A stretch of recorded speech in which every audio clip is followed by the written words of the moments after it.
What is going on, everybody? It's Thursday night. It is 9:30 p.m. Eastern time. That means it is Wrestling Outlet. And of course, that means I am Boxman. And across from me, that sexy guy. It is you, sir. That's right. It is the voice of Benjamin Shelton. How are you? I am okay. I am not bad. Like I was telling you, I've done a lot of driving this week, but that's about as bad as it's gotten. I'm glad it's been busy. So it seems like business is starting to pick up again after this whole fucking, I guess, trade war scare, trade war, whatever. This whole trade war. Let's just leave it at that. Race So, war? what? Did you say No. race war? No, trade. Oh, okay. Trade. So since it seems like it's starting to level off, people are starting to concentrate back on what they need, and that's a good thing for me. That's a good thing for me because shipping is important. So damn good thing there. Damn good thing. So busy's good, man. Busy's good, but obviously, folks, we've got a couple of releases to get into tonight. Obviously. And unfortunately, we have a bunch of Hulk Hogan shit to get into. This man is like a well of material that we cannot stop going to. Just never ends. It's too good. Smark, you got that kind of barely talking to the mic underwater thing going on. Okay. All right. Smark will be back in a second. But yeah, we have that. And we're even going to give our backlash predictions, backlash from WrestleMania. We'll see what's going on with all that. And we got a few more things to get into besides Hulk Hogan, thank God. But I figured we'd go ahead and get started with these releases since there is a ton of them. And honestly, I knew we had 17 releases to get into. And I definitely don't have a ton of stuff to get into after that because I knew this was going to take a while. So we will get started. You know, we'll talk a little bit about who was released. I'm sure. I mean, this happened last Friday, so everybody's already heard who was released. You probably already heard a bunch of shows on what's going on. We'll see if we got an idea where they could go, but just remember this whole TNA deal with WWE. TNA might not be an option right away. They may be able to go there eventually, but who knows? I just don't know how that's all going to work. So we will figure all that out. But Smark, you ready to get into some of these people that were released on Friday? Mm-hmm. It seems like everything happens on Friday, Smark, the day after we do the show. It's when everything fucking gets rolling. But let's go ahead and get this kicked off. I think that's usually pretty strategic, especially in situations like this where people get fired. Like they want to try to put big potential like news items on Fridays or on days where people would be less likely to talk about them. People draw attention to themselves. Oh, yeah. No one's going to talk about it all fucking weekend when they have nothing else to do. It was pretty much all that was talked about because they started doing these releases right before SmackDown went on the air. Is when people started hearing about all these releases going down. They did not release one, not two, but 17 WWE and mostly NXT stars have been released, and I mean it was crazy to see the list, but let's do it. Let's kick it off. Big bad man Braun Strowman 2 times fired.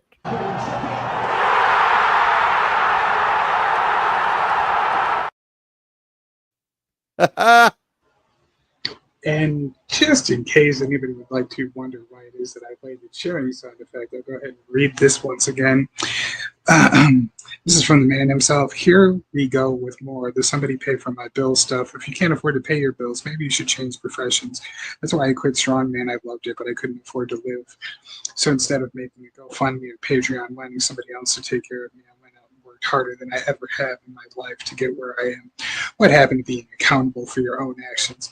Now, this is in reference to a tweet that was made from Player Uno during the fucking pandemic when independent wrestlers couldn't work.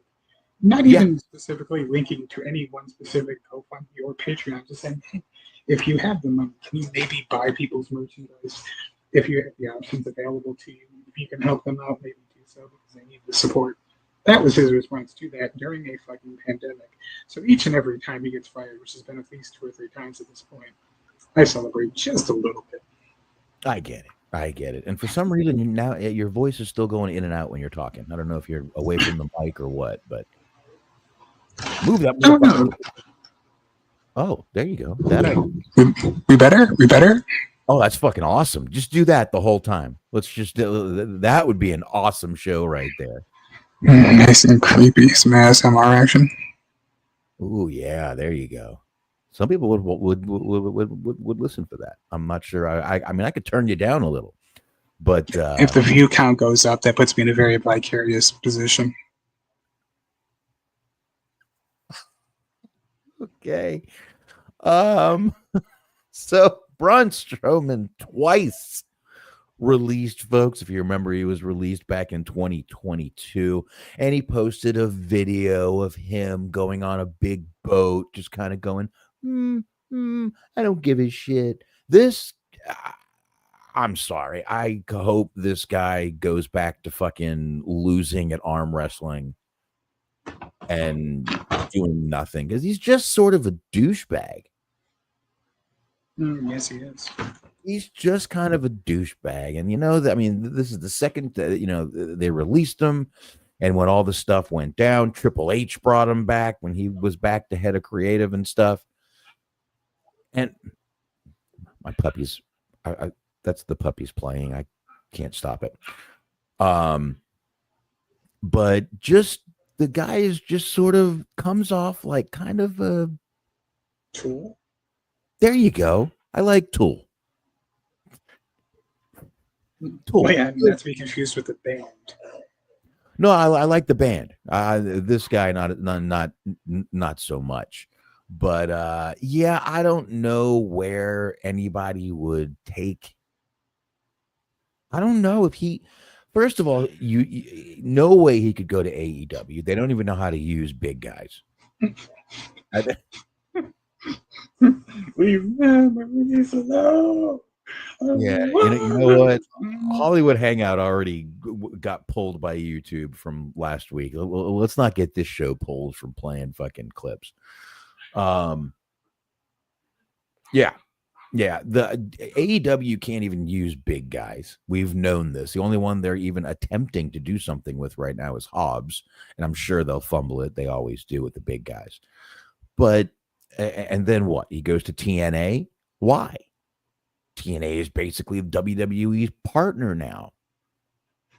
It'd be funny if they let TNA hire him and then like 2 or 3 months down the line, but I'm edict that they have to release him again. There you go. Bring him down to AAA, as Norab says. Norab says, bring him down to AAA. There you go. Let him throw little guys around. That would be just amazing. Oh, he could hinder Jinder. There you go. I didn't know Jinder had a group. I had no clue, to be honest with you. No clue. Norab saying poor Braun, and you're over here playing fucking a crowd going crazy. You're horrible, dude. Well, I mean, no jokes aside, he is a human being. He at the very least has to take care of himself. I don't know if he has any wife or kids or anything like that. So it is a little bit mean to play the clip, and then it's even mean to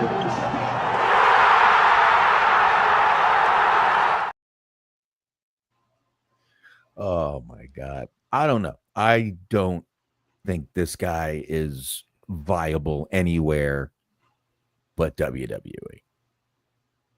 Oh, okay. Apparently not even that anymore. So I mean, he'll probably be back in like 4 or 5 months, but that means he'll end up getting fired again. So that'll be fun. Yeah. Oh, Jinder's group is him, Satnam Singh, and Jeff Jarrett. So it's a bunch of AEW guys. Apparently. Why would they need? I'm Oh, really wondering where Jeff Jarrett fits into this equation, but well, I was really going to try to come up with some weird excuse to even try to be devil's advocate, but you know what? I can't. It's just, nope. Anyway, Braun Strowman, just stay home and go on the boat and leave everyone alone.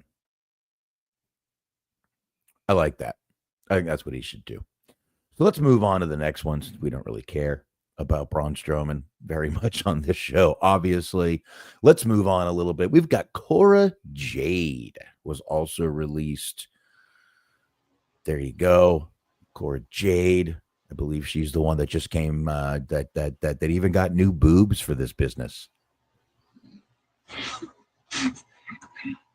it's funny that it's still a practice that goes on in the year 2024. What? It's funny that that's still a thing that goes on, like even nowadays. Like that used to be common practice, like in the 90s, with the idea that they're still doing that, the idea that it's still the result that they're getting after doing that. Yeah, but I mean, hey, listen, she took the extra step, if you will, went there, and I guess they just, You write that as a tax write-off? I mean, it's directly related to her job. I wonder if maybe they paid for it. Scott says she was just a comfort woman for the boys. Mm. Luke says she looks plastic. She actually does. Look at that belly button. Looks like it was surgically implanted. Yeah, it is deeply unsettling. Like, it doesn't look like a human. No, it looks like it looks like it could kiss you.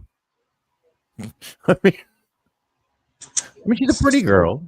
She's a pretty girl. She's got a little Mercedes Monet thing going on a little bit.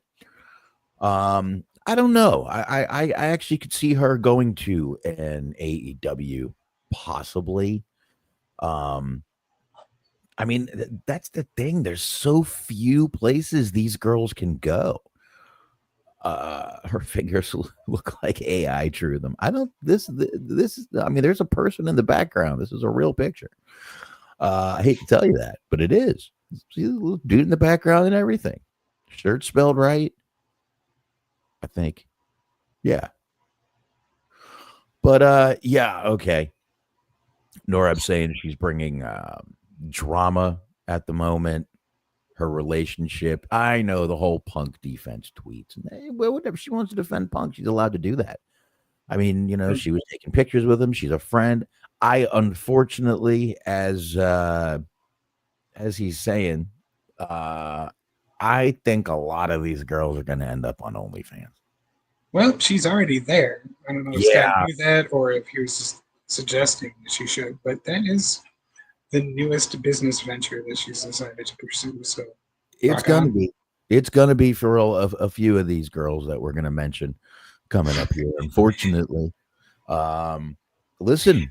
Hey, if they can make money doing it, all the power to them. Like I've said before, if I could sit there and well, apparently there's become a surge of people that are doing it now, specifically with the intent of not providing anything that's like particularly salacious, like in terms of like racy photos or anything, like that expressly being the goal is just, hey, come give me $10, $15, $20 a month and I'll post a picture that I don't post to Instagram and I'll like hold up a sign saying hello to you or whatever the fuck's going on.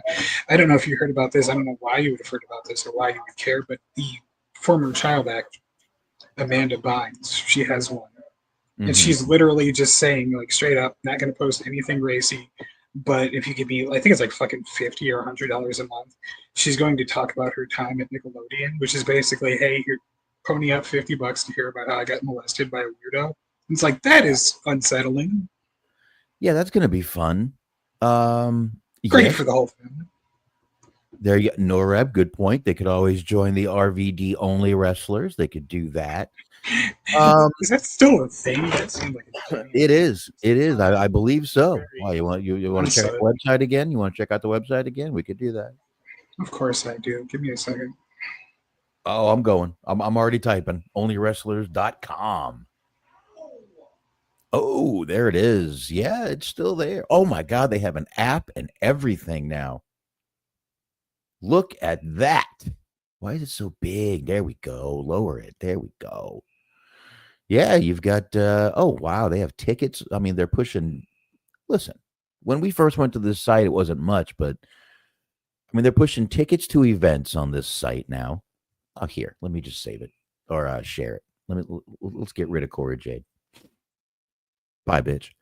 I mean, bye, Cora.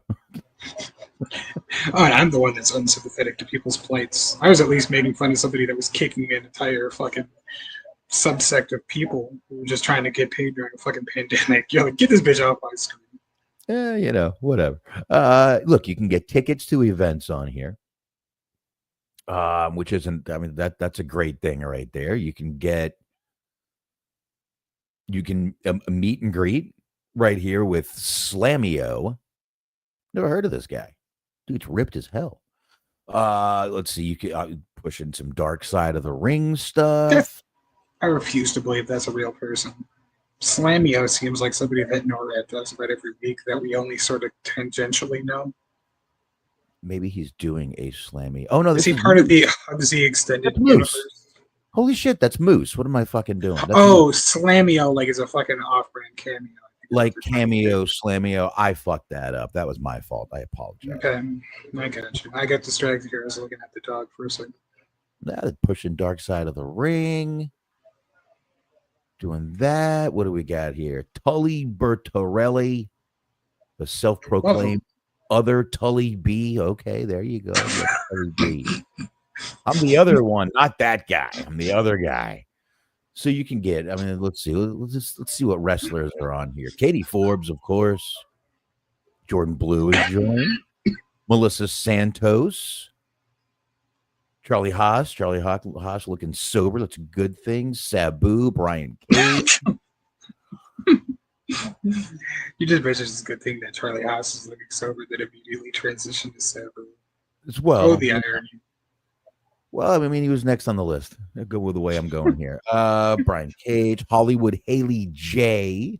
There's 26 pages here. Look, Bill Alfonso's up here. Matt Riddle is up here. Why does nothing but the best? Nothing but the fucking best. Developer accounts. I don't know who that is. Tessa Blanchard. She's on here. Who is this gentleman at the very bottom there? Andrew Anderson. Andrew Anderson. Get a load of that fucker. Arn's uncle's cousin's brother's nephew. He's doing a ripoff of the CW Anderson gimmick, which is also a ripoff in its own right. Yeah, Jesus, talk about built like a hot dog. My God, look at this guy. That's the worst. I'm this guy's biggest fan. This is the worst looking motherfucker I've ever seen in my life. I mean, the trunks don't even fit right. He looks like a real life version of if you try to do like the most ridiculous creator wrestling you could possibly do in a SmackDown versus Raw. This is the most wild shit. There he is. There. Okay, he looks better in person. I will say he looks. No, he doesn't. Yes, he looks different. It doesn't look as frumpy in person here. Okay. He looks like an 80s guy. Better. He looks more like an 80s guy here, is all I'm saying.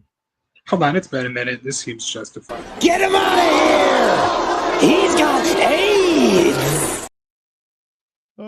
Look, there's him meeting Mickey Rourke, who was kicked off Celebrity Big Brother for being rude to JoJo Siwa. Mm-hmm. Whatever. I don't know. So there you go. All right. I think you've had enough of this, but they're pushing more than just oh, they've even got a store. Oh, you can buy your only wrestler merchandise.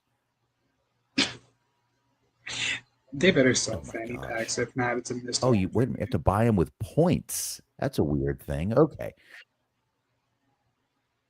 Well, Oh, see, if you damn smoke right enough they better. Marlboro, All you right. eventually they give you points, and you can either buy a hammock or you can buy a fucking Arn Anderson brother T-shirt.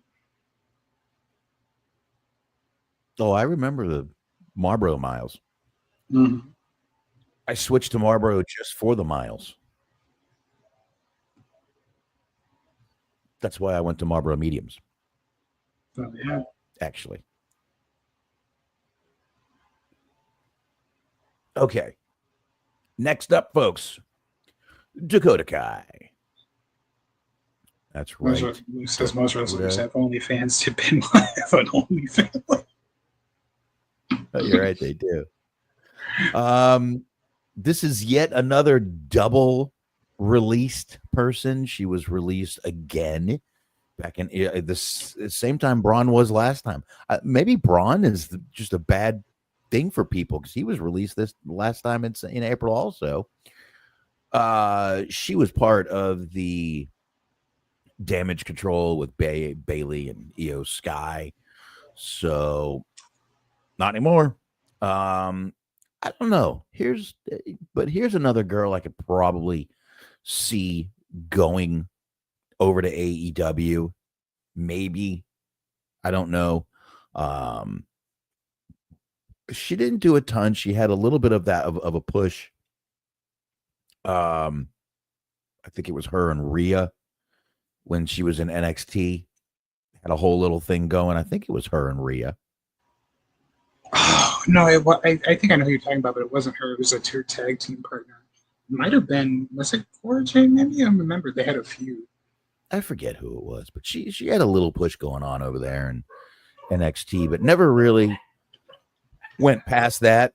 And I mean that's you know, I don't know. I could possibly see her going to an AEW though, possibly. Yeah, I think so.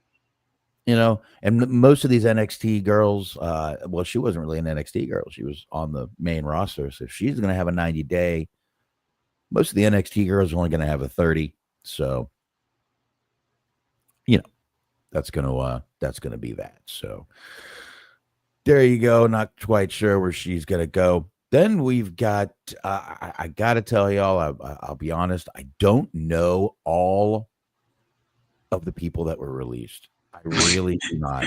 Scott says she'll just get hurt again. Probably. She was a little bit known for getting hurt. Okay, so has there been anybody who has gotten released that we haven't made fun of?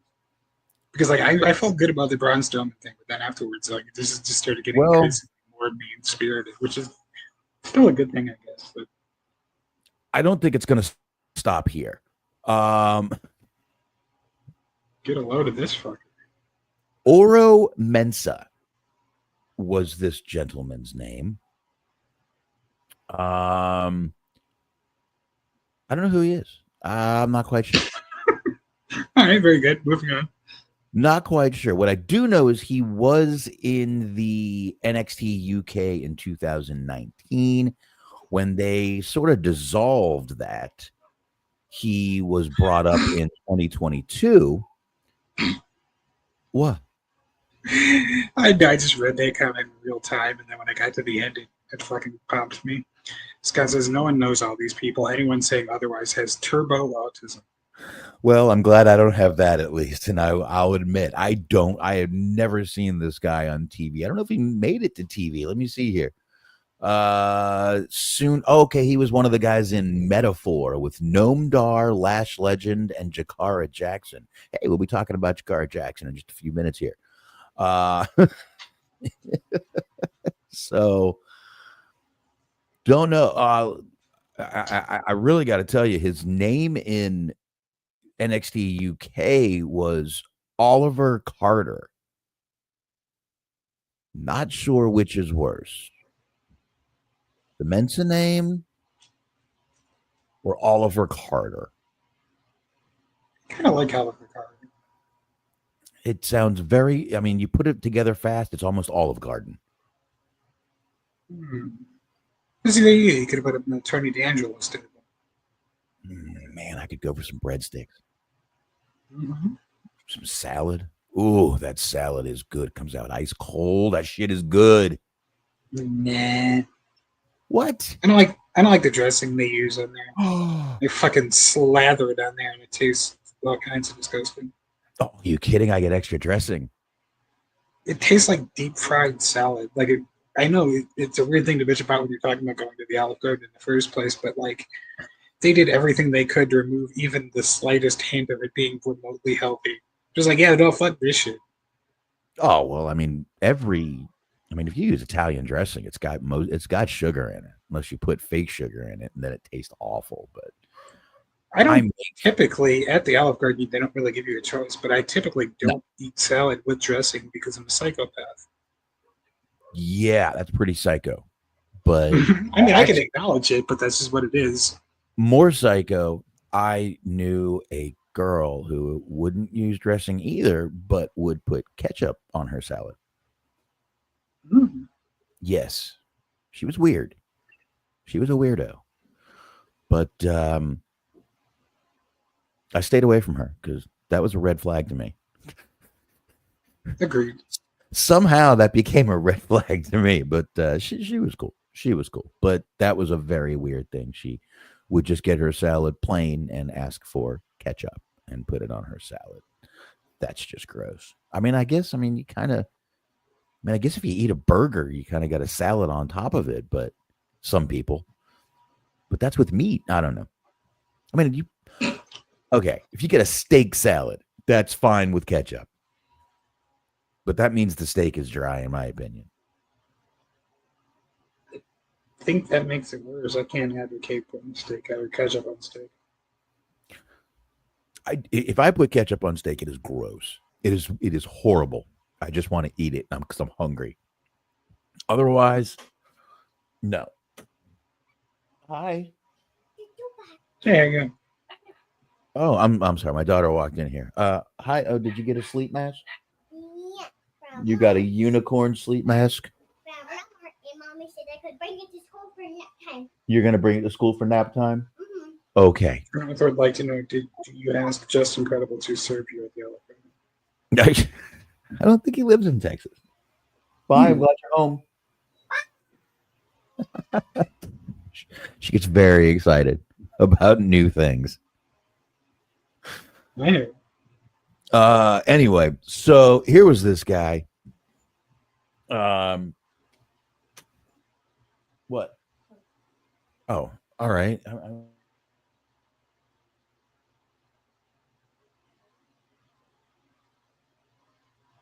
Okay. Oh, my kid's coming in here. It's like, no, I'm not doing anything. No, not at all. Anyway, let's just move on. If that's okay. Well, I don't actually come to think of it. I don't think we're entirely done with kids. It's another one! Snow filled the air, buries everything. Time to be scared. You better be aware. It's a nightmare. You better run away.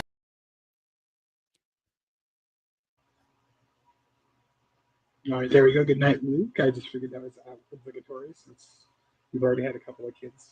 All right.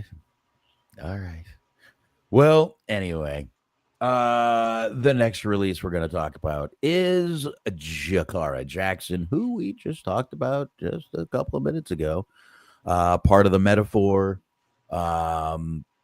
She joined after the 2021 tryouts, so really just didn't make it too far. And a lot of these people just weren't wrestlers before, so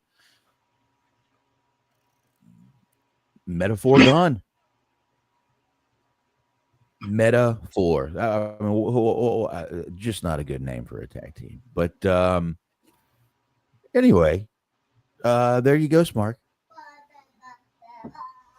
Mm-hmm. All right. Give me a second here.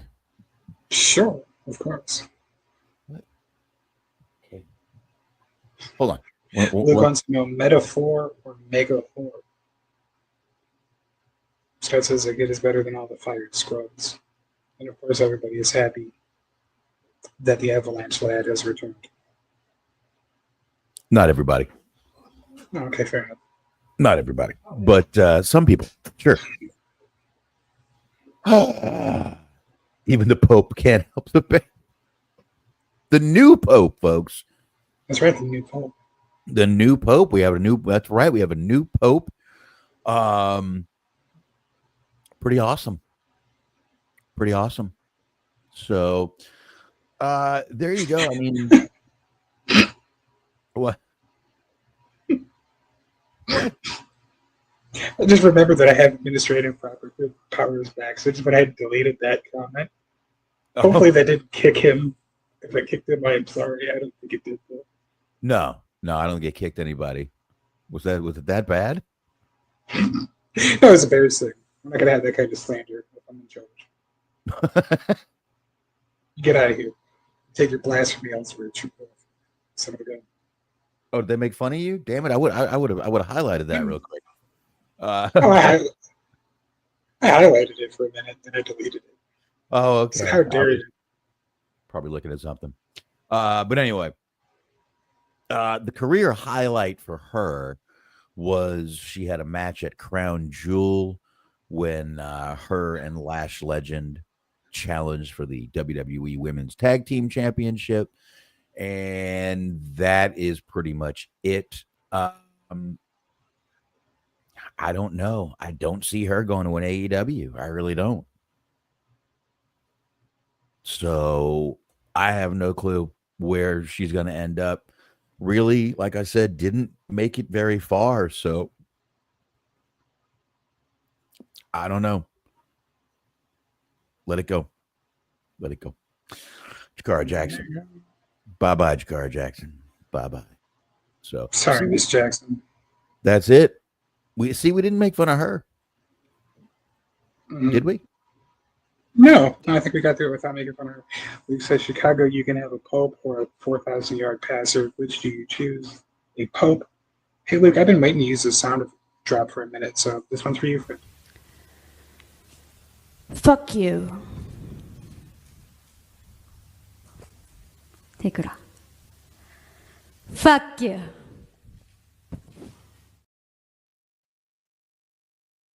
I mean, I wish they both would. They're both pretty sexy. I mean, let's see it. Put up or shut up, bitches. There you have it. There you have. Fuck yeah, there you have it. Goddamn right. Fuck. Put up or shut up, chicks. God damn it. Anyway. Scott says her career highlight is getting fired. Well, for some people, it might just be. Anyhow, another one who's gone. Now, this one, we all kind of know. Gong sound at the end. Jesus. Gigi Dolan, another one who was released.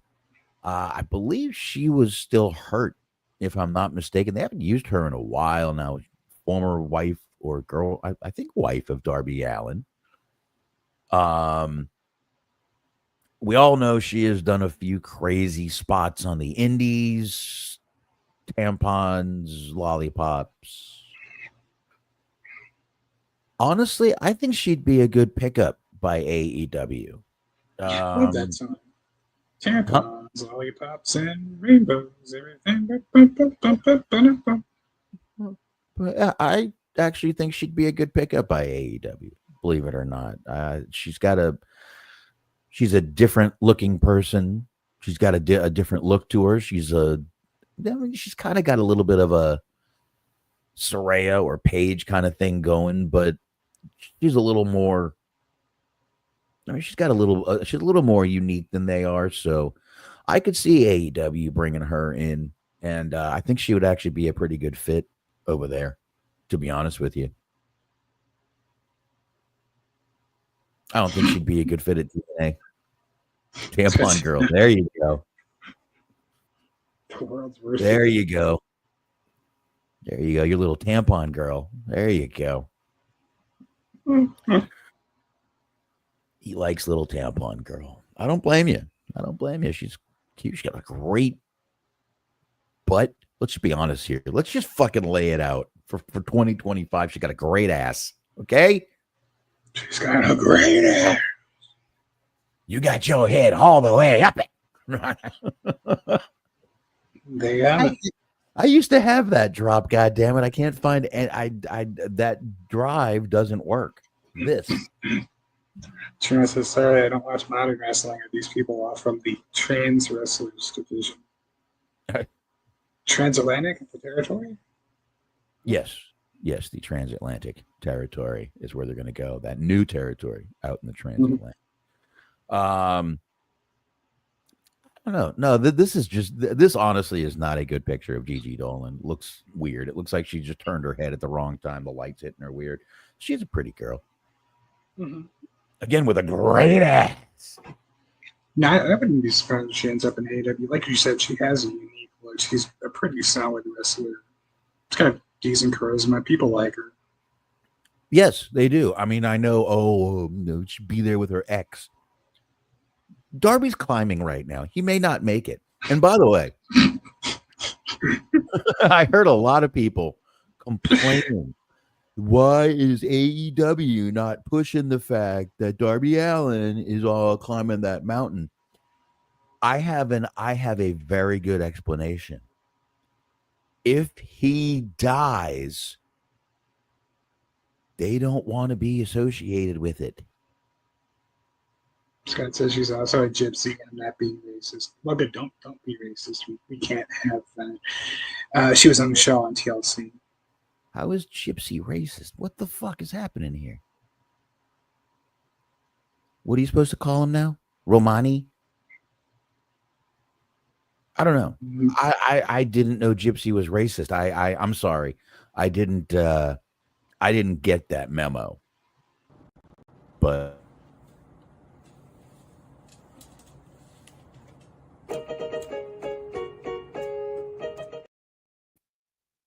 gypsies aren't Asian? What the fuck? Yeah, but I don't have a fucking gypsy trap at the ready. What do you want? It's either black people or Asians, but you decide. All right. Travelers. I believe Luke is saying that's what they're called. Travelers are what they're called now. Whatever they want to do. Listen, when they're out there and they got their fake violins going and they're playing the music over the speaker, I like the act. It doesn't bother me. I even give sometimes. You know why? They're still working. I hear you.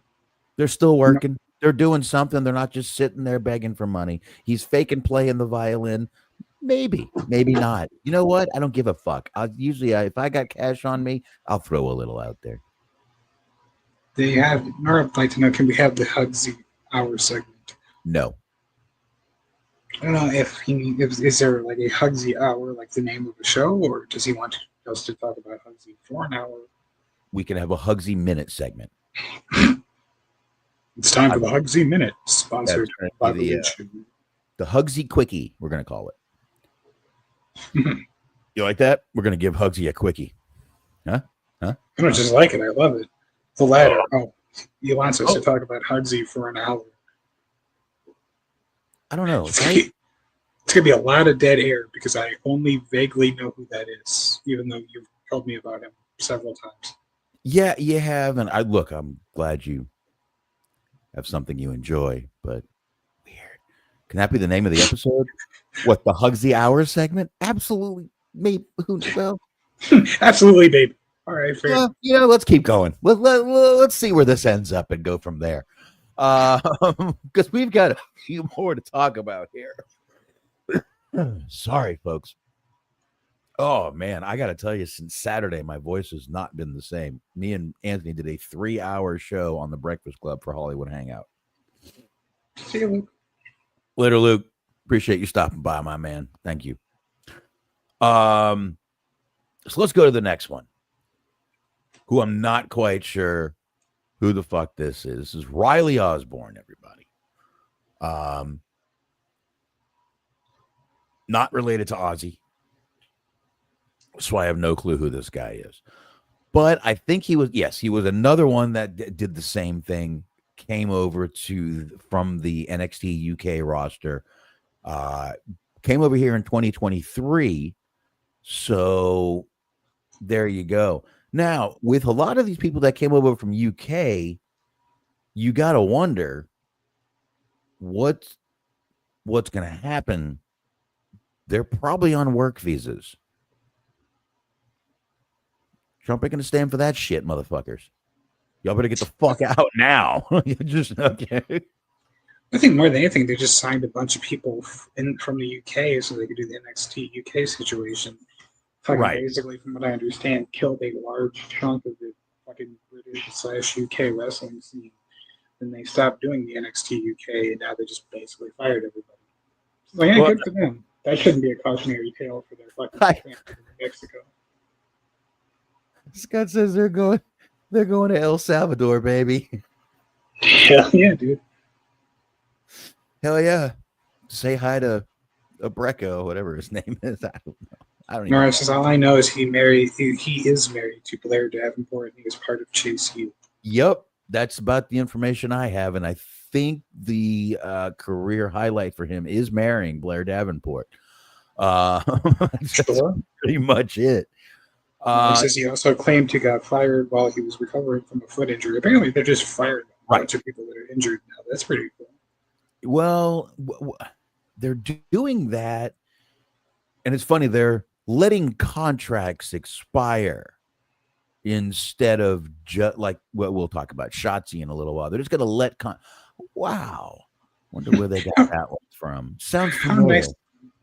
Did you hear, while we're talking about them being cheap and ruining quality of things, did you hear that they're having their fucking in-house music group, Death Rebel or whatever, produce the UFC themes now because they're too cheap to pay for the fucking walkout songs? So now everybody's going to get their own generic butt rock sounding song to come out to. There's a lot of complaints about the music, and we really haven't gotten into it. Honestly, we haven't gotten into it because Solomonster talks a lot about it. So I've kind of just let him do his thing on it. But a lot of the complaints about them is what they're doing is they're just taking royalty-free music and switching it up a little bit and calling them, their own. Hey, the Hardy Boys theme is actually royalty free. I don't know if you guys know that. You've heard it on a ton of commercials, a ton of TV shows. The Hardy Boys theme is actually royalty free. That's right. They used to play it all the time. So, they're not the first ones to do it, but yeah. And Spike TV used to play it all the fucking time. Mm-hmm. BattleBots. It was on BattleBots all the time too. But I don't know. It's most of the complaints are the themes are just, as you just said, extremely generic and just lazy. Jim Johnson has said he would come back. Please bring him back. He said he would come back and help for nothing. Guys, get this man on fucking Zoom. Let him do a Zoom meeting from home. Let him help. Send him a little royalty check. Give him the royalties on the song. What is wrong with you, WWE? What is wrong with you? I like the Hardy theme too, by the way. I think the Hardy theme is awesome. I really do. It always has been. And you knew you heard one note and you knew who was coming out. First fucking note, you were like, oh shit, things are about to get extreme. And they were. So, but yeah, I've definitely heard a lot about the complaints about Def Rebel. Is that their name? Mm-hmm. That's worse than CFO Shift 4. Yes, it is. I mean, I know their name wasn't CFO Shift 4, but take a look at your keyboard. It's CFO Shift 4. Anyway. This is also 51. I'm assuming Jim Jensen. That's not bad. I mean, if the man can still do it, the man can still do it. I don't know. I just know that it's just awful that the music. I mean, the WWE music used to be what we listened for. I mean, it was that good. They had albums. They had this. They had that. That Jim Johnson stuff was fucking awesome. So, He's talking about the Def Rebel is 51. His name is Doug Davis. He makes CFO sound like old Jim Johnson. Like old Jim Johnson. I don't know about that. Don't know about that one. But anyway, let's get into the next release. This is Eddie Thorpe. I don't know much about this guy, but he looks like Matt Stryker. The guy looks like a school teacher to me. Looks like a school teacher. He does kind of look like Matt Stryker. Yeah.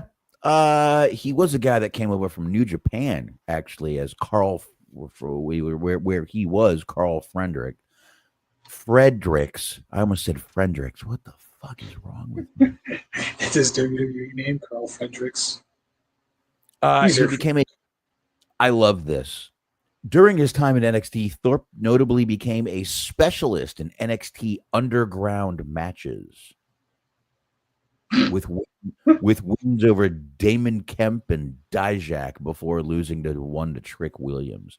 What the fuck are NXT underground matches? Are these like matches like blood sport? Oh my god. NXT has a Kumite. I'm assuming it's like a ripoff of the Raw Underground, which is a ripoff of the Bloodsport, which is a ripoff of the movie Bloodsport. I don't know, man. I got a feeling NXT's got a Kumite going on under the building. That'd be pretty cool. Like pervert shit. No. Wait.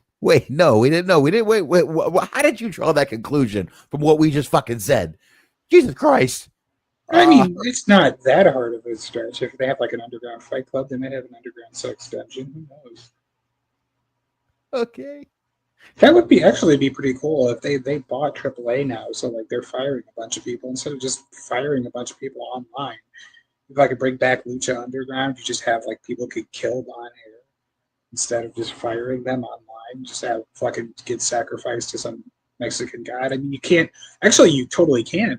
Fucking what's his name? Jeff Cobb. He's available now. He's a free agent. Fucking give him some money, give him his mask back, and have him kill people. I like it. I'm down. I'm for it. I'm all for it. Eddie Thorpe's last match was on April 15th. So, don't know. It doesn't look like he got a ton of traction. But again, I'm not that big on a lot of these NXT guys. So, we're just going to move on from there. We still got a few more left. NXT Underground it's Raw Underground, except it was on NXT. So, there you go. Oh, so it was like almost like a party, like apartment wrestling. I got you. Now that's an idea. It's been done already. All right, folks. Next up, mean face herself, Shayna Baszler was released. Not sure a lot of us didn't see this one coming. I almost feel like she's been on the last 2 or 3 chopping blocks and just kind of been skating by a little bit. They called her from a number she didn't recognize. Otherwise, she was doing the JTG thing and just not answering the phone. That might have been it, but she just wasn't doing very much. I mean, she's been here since 2017. She had a great run in NXT. A lot of people have a great run in NXT. But, you know, she got up here. She's been on the main roster since 2020. And I got to be honest, once Ronda Rousey left, she was kind of floundering. She found this whole Pure Fusion collective with Zoe Stark, Sonya Deville, and all them. Sonya Deville was just let go a couple of months ago. So really, I got a feeling they were just like, now what? Now what do we do with her? So, hey, might as well cut her loose. And it seems like that's exactly what they did. This guy, Because this guy looks mean. she would fuck you up, dude. Would fuck you up. Fuck me up. Apparently, Shayna Baszler had a NXT Underground match, which she lost. Well, I'm sorry. I'm sure it was great. I'm sure it was Probably. great. But I definitely could see AEW picking her up. I actually think she'd be a good one for them. Maybe she could do a little more. She does need to do a little more gimmicky. She needs something to her MMA background. You can only survive on that MMA background for a while. Look at fucking Ken Shamrock. Ken Shamrock survived on it, and when he came in, it made him great. But then he became this fucking wild man, and we got a little character out of him. So she needs to do some sort of gimmick to go with that MMA background. I don't know if you agree with that. Make her time travel. Don't know if that would work. Detective, maybe? Detective Baszler. Give her a little corn cob pie.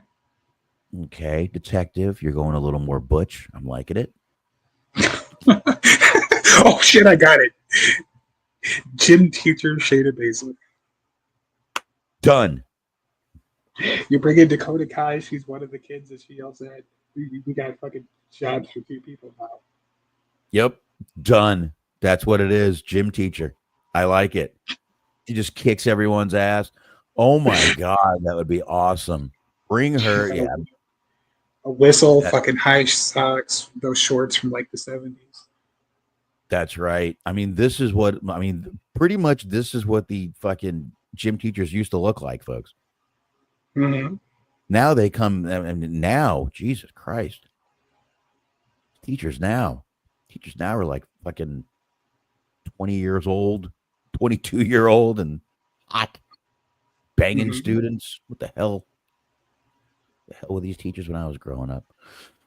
Anyway, I could definitely see her going to AEW, Smark. I really think she'd be a good pickup. But like I said, I think she needs to do a little tweaks, actually get some sort of gimmick going with her. Oh, she's going to end up there. Scott says Shamrock is still underrated. I agree with that. I think Baszler, honestly, I think she'll probably be in Ring of Honor first. For whatever reason, I feel like they need bodies in Ring of Honor. She could be good on Ring of Honor. Go over there, and I mean, I would bring her right in to Ring of Honor. Start her working with Athena. Athena's still the women's champion. Yeah, I would have her work with Athena. I think that'd be a great. I think they'd work great together for a bit. Yeah, I'd like that. I just really wish Athena would get back on the main roster. She got a great ovation when she came out. So, all right, we have another one who I'm like, who? But another guy who came from the UK, NXT UK series that I just unfortunately don't know a lot about. And I don't watch a lot of it, NXT. So here we go. Wolfgang, you heard me. Mm-hmm. Yeah, Wolfgang. Yep, he joined alongside Mark and Joe Coffey, which we'll be talking about both of them in just a couple of minutes too. And Wolfgang and Mark Coffey were NXT UK Tag Team Champions. They were all a part of Gallus, and they pretty much just got rid of this whole faction. All 3 of these guys, they were just like, you know what? You're all out of here. Fuck it. Bye. But these were the guys that helped The Rock train for his in-ring event at WrestleMania 40 last year. No. Yeah. So that was one thing. But yeah, I believe actually now is where we start getting to the we now get into Mark Coffey and Joe Coffey. I mean we pretty much just talked about them, both part of Gallus. I can bring up two quick pictures of these guys. Mark Coffey right here. There you go. There's Mark Coffey with Wolfgang right beside him. And then, of course, we've got Joe Coffey, who looks like an evil villain that is about to go on the train tracks and go, This guy wanted to know if Wolfgang was insanity. No, he was not, apparently. That's Alexander Wolf. I wanted to look that up before I said yes or no, but they kind of do look similar and have similar names. So there you go. There you go. So that whole group has been released. They didn't even keep one of them. That's pretty shitty. I hate to say, but it is. Hugsy called Gallus the Fat Thigh Little Prick Gang. Okay, then. That's interesting. It's part of the Hugsy Variety Hour or whatever the fuck we're doing now. Right. Trunoy says Wolfgang, I ate one of his restaurants once. It was pretty good. Wolfgang Puck. Yes. Very good. Says maybe The Rock rehires him. I actually kind of like that idea. The Rock just rehiring people that got fired because they sucked and then just bringing it back like as a stable.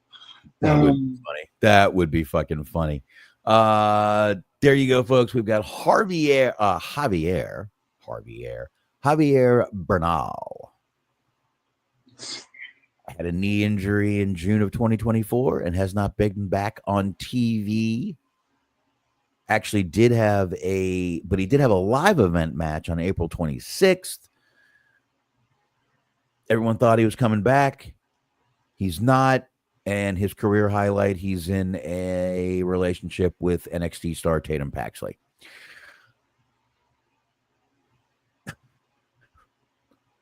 Anything. There you go. Logan James. Hello, WWE Superstars release. I'm disappointed WWE and still AEW beat WWE for major international signings. But you'd be like that sometimes. Scott wants to know again who. Let's just move on. Because I don't know much about him. Like I said, his major thing is that he's in a relationship with Tatum Paxley. So let's move on to Katana Chance, everybody. Another one released by WWE. Her and Caden Carter, I believe, were in a tag team. I jokingly always called them Casey Squared. They certainly are, or were, I guess. Were, because she was all. We're going to be talking about her too.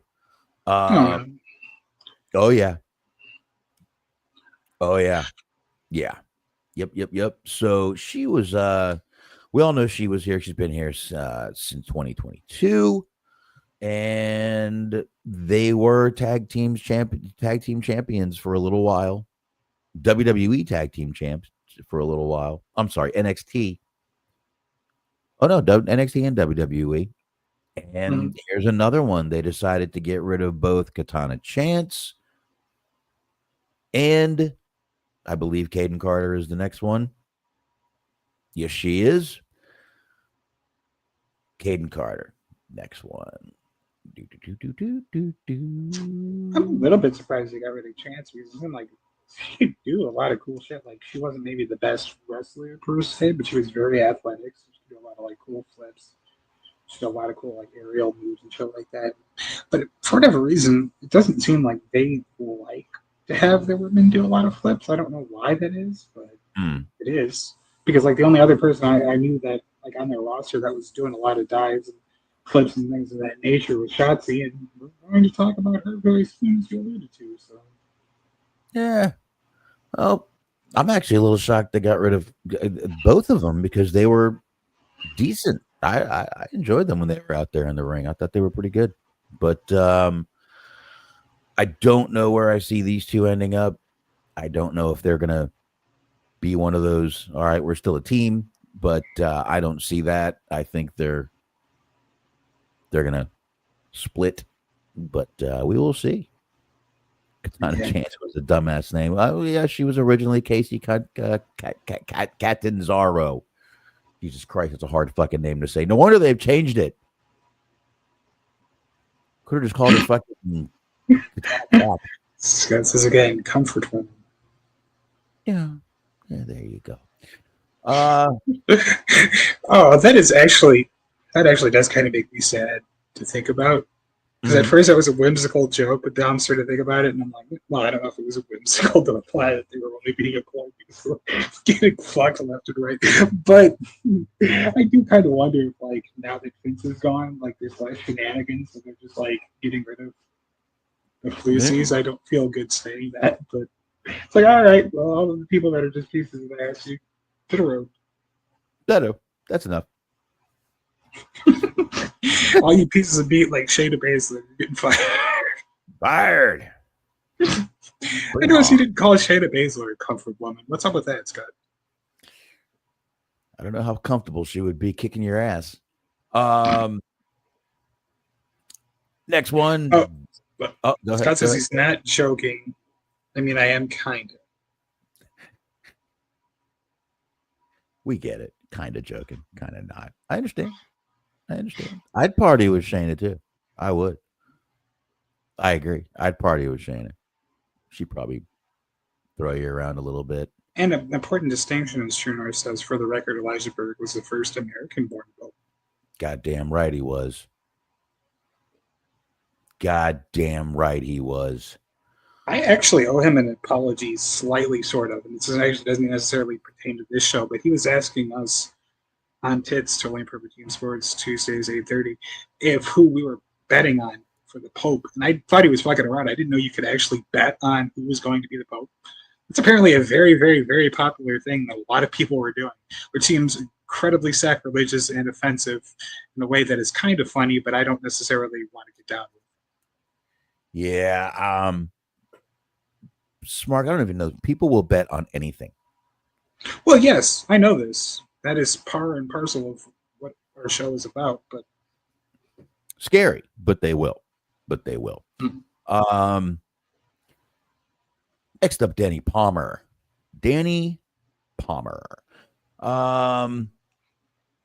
Really? She came in 2022, spent most of her NXT injured. Pretty much that's what happened. She just had a match on Evolve a little while ago and then released. Don't know much about her, to be honest with you. Yeah, so sorry about that, everybody. Now I think this might be the last one actually we're going to talk about is another one I'm a little surprised about. Not only surprised, but they had a real chance because she was very over for a while, and then it just felt like it stopped. Shotzi Blackheart was also released. Like I said, they really had a thing going with her. She's a very different type character. She's a little crazy. She had a fucking tank coming down to the ring. Yeah, a little mini tank with the fucking Elvis TCB flash on it. I thought it was a great little gimmick they had going, and then it seems like they stopped it. Can I show the photo of Danny again? Speaking of release, can you show that photo of Danny again? Norab says Palmer had some controversies. You claimed the Hurricanes last year was to deter from voting or something. Ah, she's one of those people. That's pretty cool. Oh. There you go. Yeah. DARPA, right? Mm-hmm. Is that what happened? Here's that picture of Danny again. For a quick release. Just let me know when you're done. And there's jizz everywhere. Okay, so you're done. All right, perfect. So we were talking about Shotzi. Mm-hmm. And so, like I said, she had a great Danny Hyde Palmer. Ha ha. um, she had this great gimmick going, and they just kind of stopped it and put her in all these little weird other segments and groups and this and that. But she had a lot of momentum going for a while there, but I guess that's all gone, and there it is. Shotzi Blackheart. I believe the last release we're talking about. I would say for sure, if she wants to go there, she probably has a job at AEW waiting for her. AEW? Mm-hmm. I think she's too marketable to not at least fucking kick the ball to her. Hell yeah, and I'd give her the same. I'd fucking let her drive a fucking tank down there again because everyone loved that shit. Mm-hmm.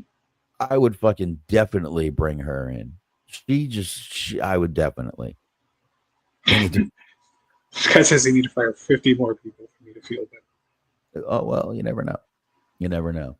But yeah, that was the last one. So yeah, they got rid of a lot of people. Like I said, mostly NXT people that were kind of just not doing much.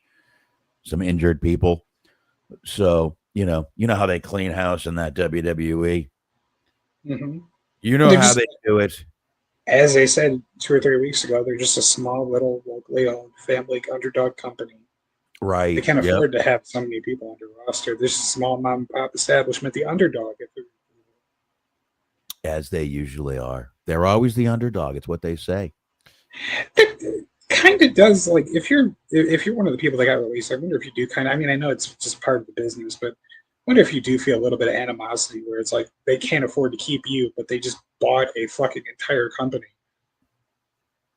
Well, it's like we can't afford to pay you, but we can afford to pay Alberto Del Rio.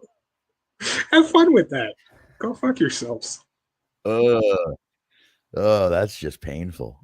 That make me sad. It would make me sad.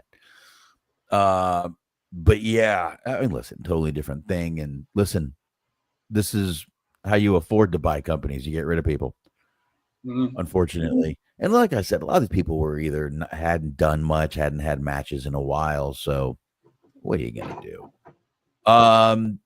But WWE, speaking of that, let's just keep going. WWE, they have WWE Crown Jewel Perth. They are announcing for Australia. That's right. So are they going to be bringing the Saudi princes into Australia too, or is that just? I don't know if that would work. Their baby may get ate by a dingo. Okay. I don't know. I have no clue. I don't know. It just looks like they're doing some shows and they just wanted to call this one Crown Jewel. But there's going to be some good matches. We're going to have some, Cody Rhodes is going to be there. Liv Morgan, all the regular people are going to be there. But they're going to have this on Friday, October 10th. They're going to get SmackDown. And then Saturday, October 11th, we're going to get Crown Jewel Perth. And then Raw, we're going to get on Monday. So they're coming out to Western Australia to the RAC Arena or the RAC Arena. I'm not sure what they call that over there. The RAC Arena. That looks like Rent-A-Center to me. Is that a Rent-A-Center logo? No. You sure? No. I mean, you asked what it looks like to me. You're not asking for any actual factual statements. They have Rent-A-Center in fucking Australia in Perth. Are they repoing furniture in Perth? Let's see. RAC Arena. Yeah, let's see who it stands for. That would be hilarious if I'm right. That would I really would be. Come it's on. going to be a while before I figure this out. Oh, RAC Arena is a multi-purpose venue in Western Perth, Australia, 2012.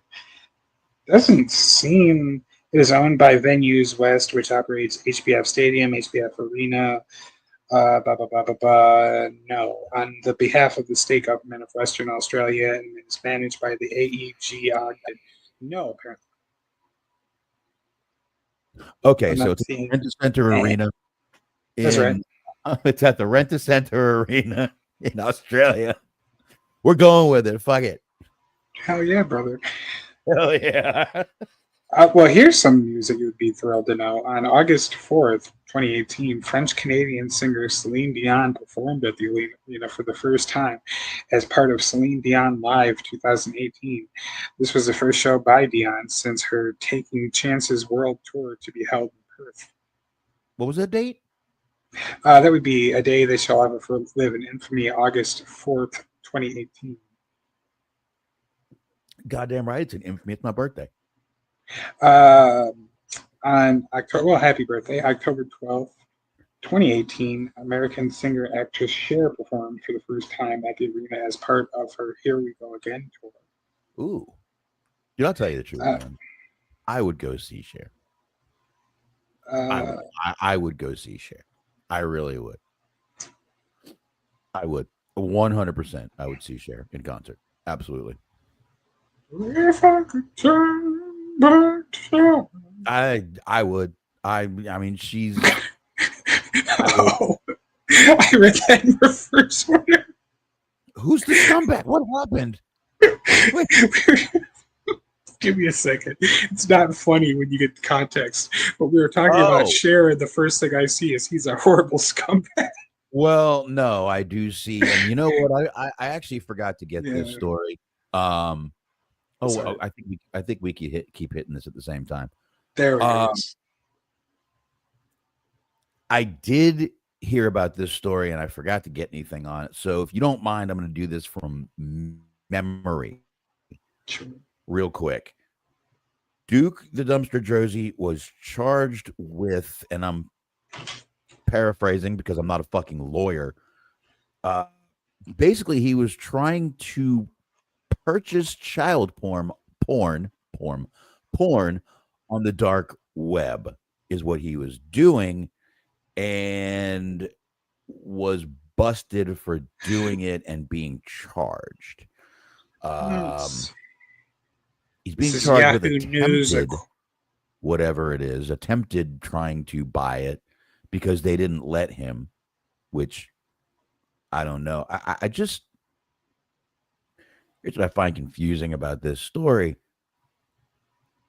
You don't just wake up one morning and go, I'm going to buy child. Damn it. You're in the shower and you think, got something to do today.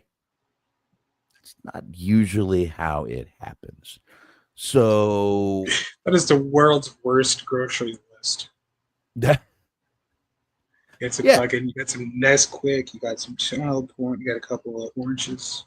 That's right. Yeah. Grocery store, gym, tan, laundry, child porn. No, probably not the way it went. Norab is saying he tried to use crypto to use it. I think that might be correct.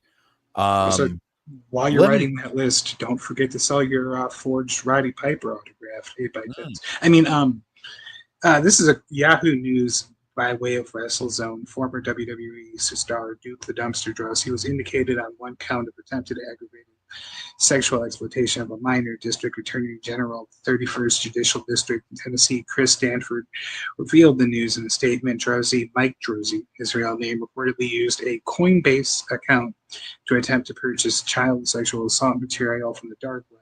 After the transaction was flagged, it was terminated, and Coinbase contacted the FBI.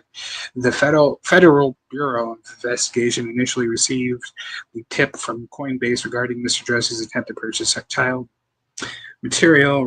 Reads Stanford's statement via PW Insider. It is largely unknown what actions the FBI took to initially investigate the matter. However, on March 19th, 2025, investigator Jason Walker with the Warren County Sheriff's Department first received a tip from the FBI regarding Mr. Droese's alleged criminal conduct.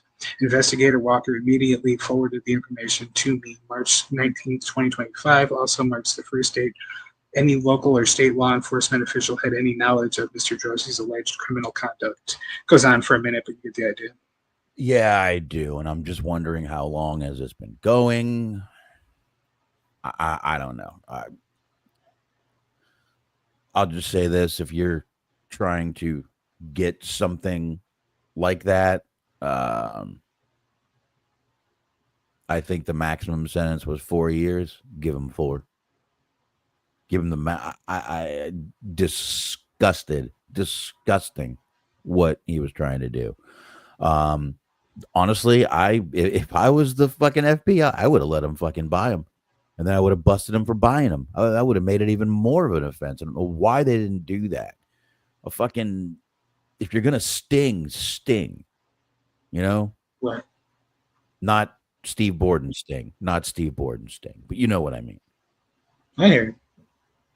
If you're gonna set up a sting on a guy, fucking let it go down, you know. This wasn't a murder that they were trying to prevent. That's a different story. But anyway, yeah, I did see that story, and horrible scumbag is being nice. I probably shouldn't say my feelings on pedophiles. Hanging by their balls.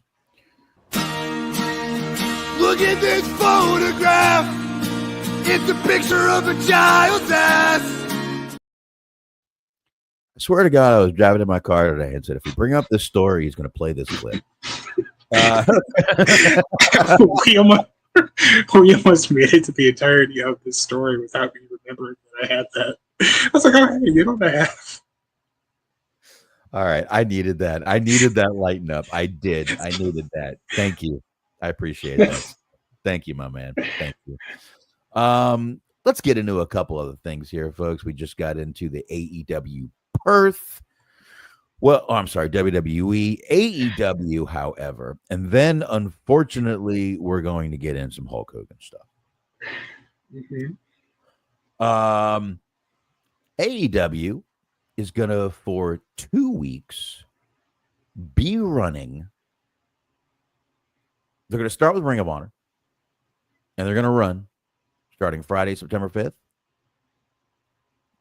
And they're going to run Death Before Dishonor at the 2300 Arena, the former ECW Arena. And they're going to run there for 2 whole weeks.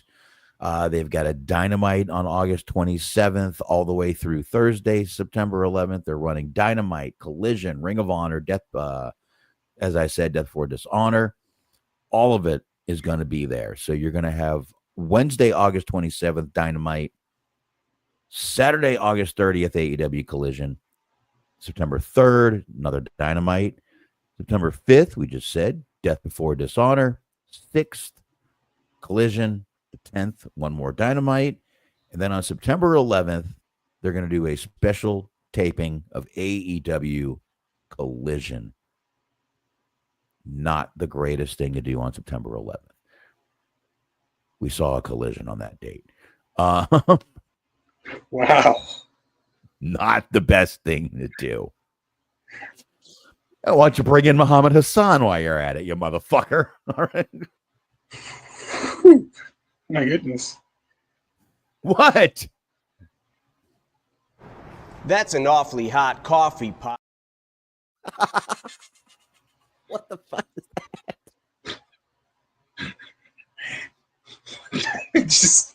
I'm reeling over here because I did not expect you to be the one that made me open. I'm just all right. I'm Look, just, these people have suffered enough. They don't need a collision on top of them. I mean, what were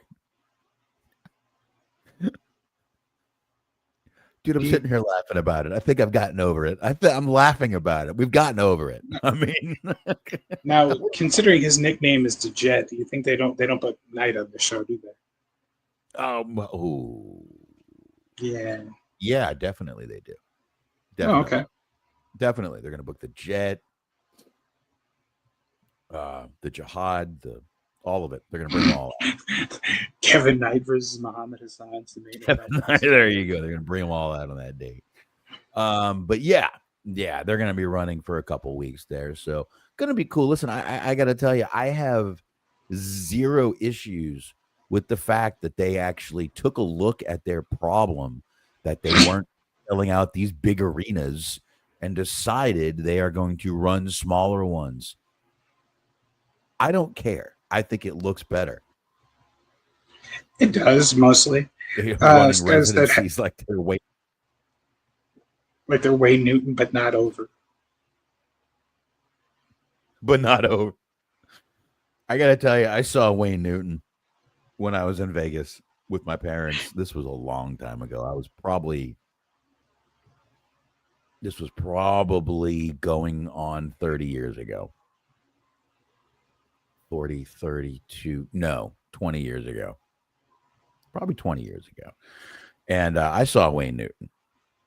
And 20 years ago, they literally had to put tracks behind his voice because he couldn't hit those high notes anymore. So he would start it and then they would pipe it in and then they would drop it. But the night I was there, for some reason, they couldn't drop the high note. Like something happened, almost like Milli Vanilli-ish. And they couldn't drop the high note. Girl, you So Wayne sort of started yelling.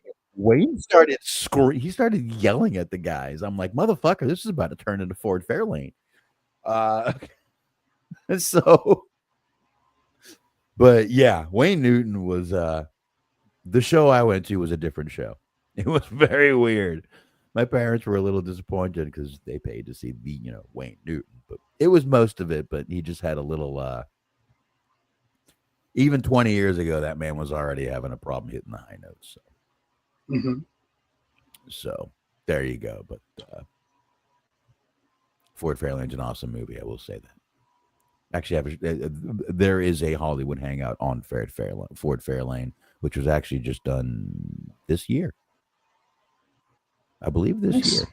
I believe I did it in 2025. I do. Okay. Gee, what the hell is happening here? Gee, Yeah. Yes, she says no more big lady action for me. I got to petite six away. I can't go back to big girls after that. That is on totally inappropriate team sports. Cheese was talking about he spent his Cinco de Mayo, unfortunately, being harassed by larger women at his bar.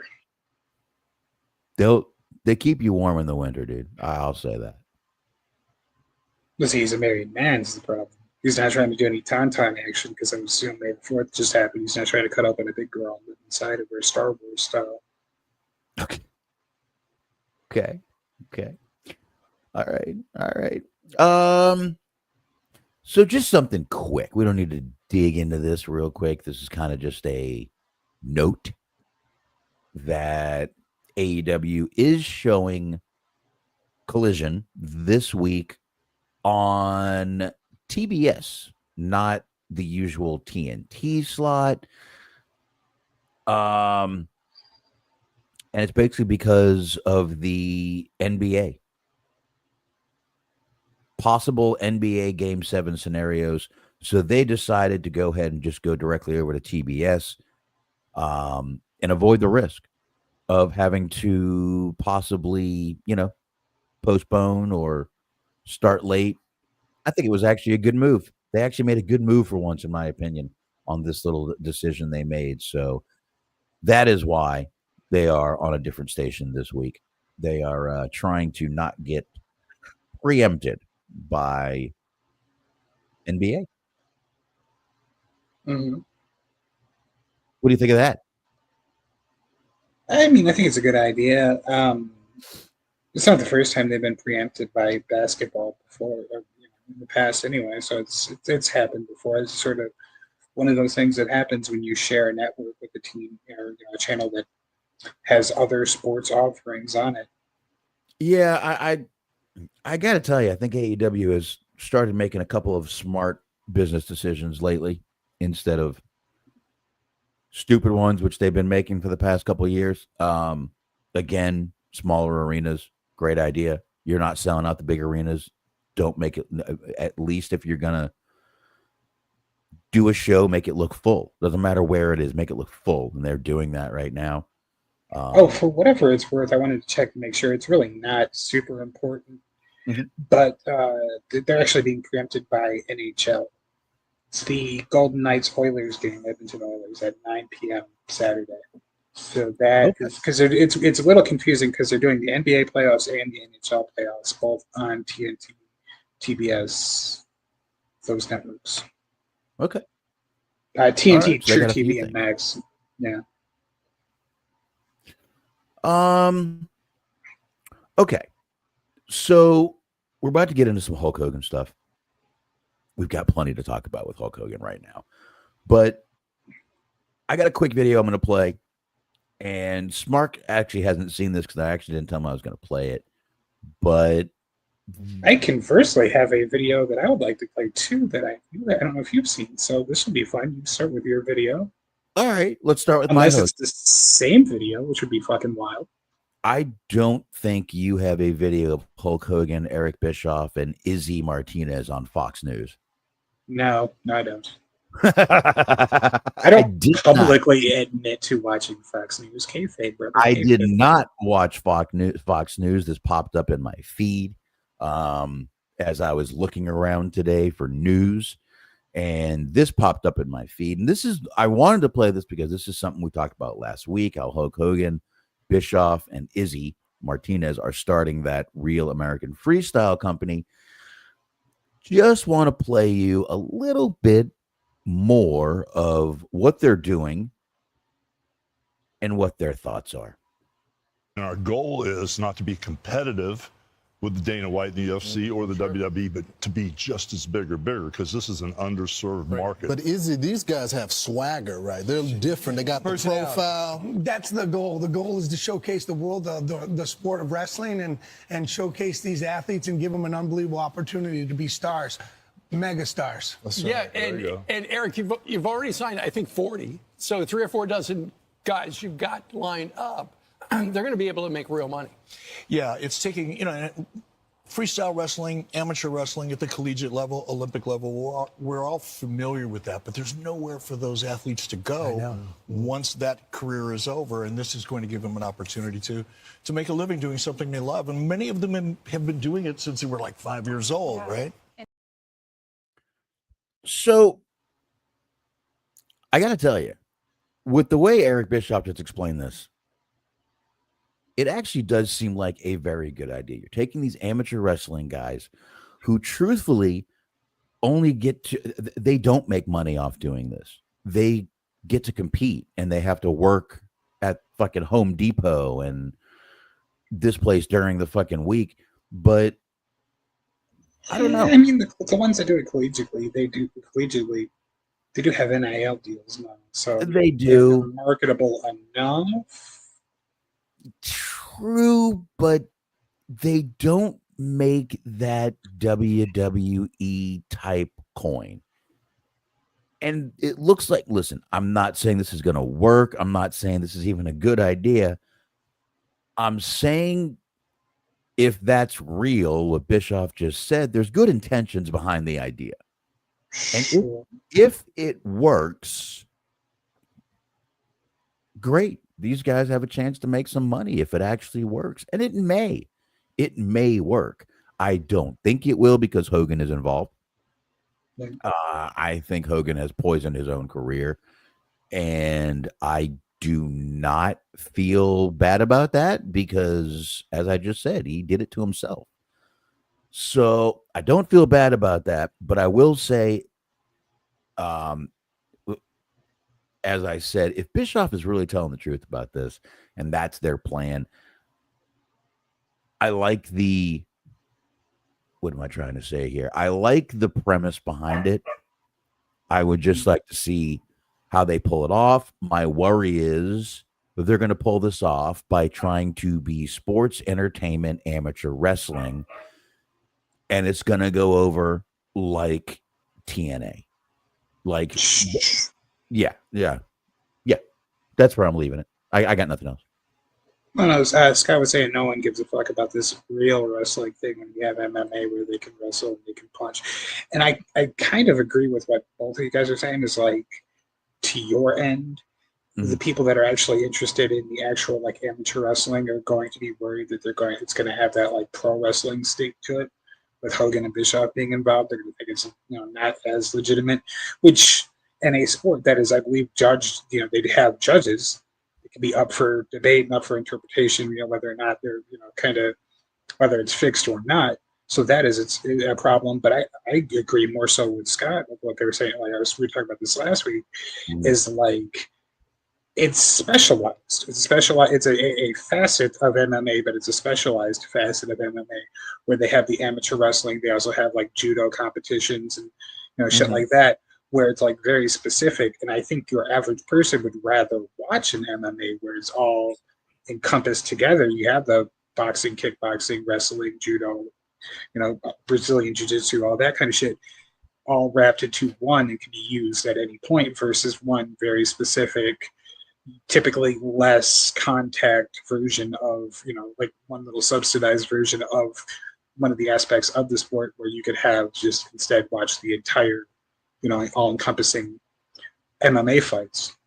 Yeah, and I totally agree with you, but I mean, let's face it, pro wrestling is niche, UFC is niche, pretty much every TV show is the same. It's, people like it, people don't.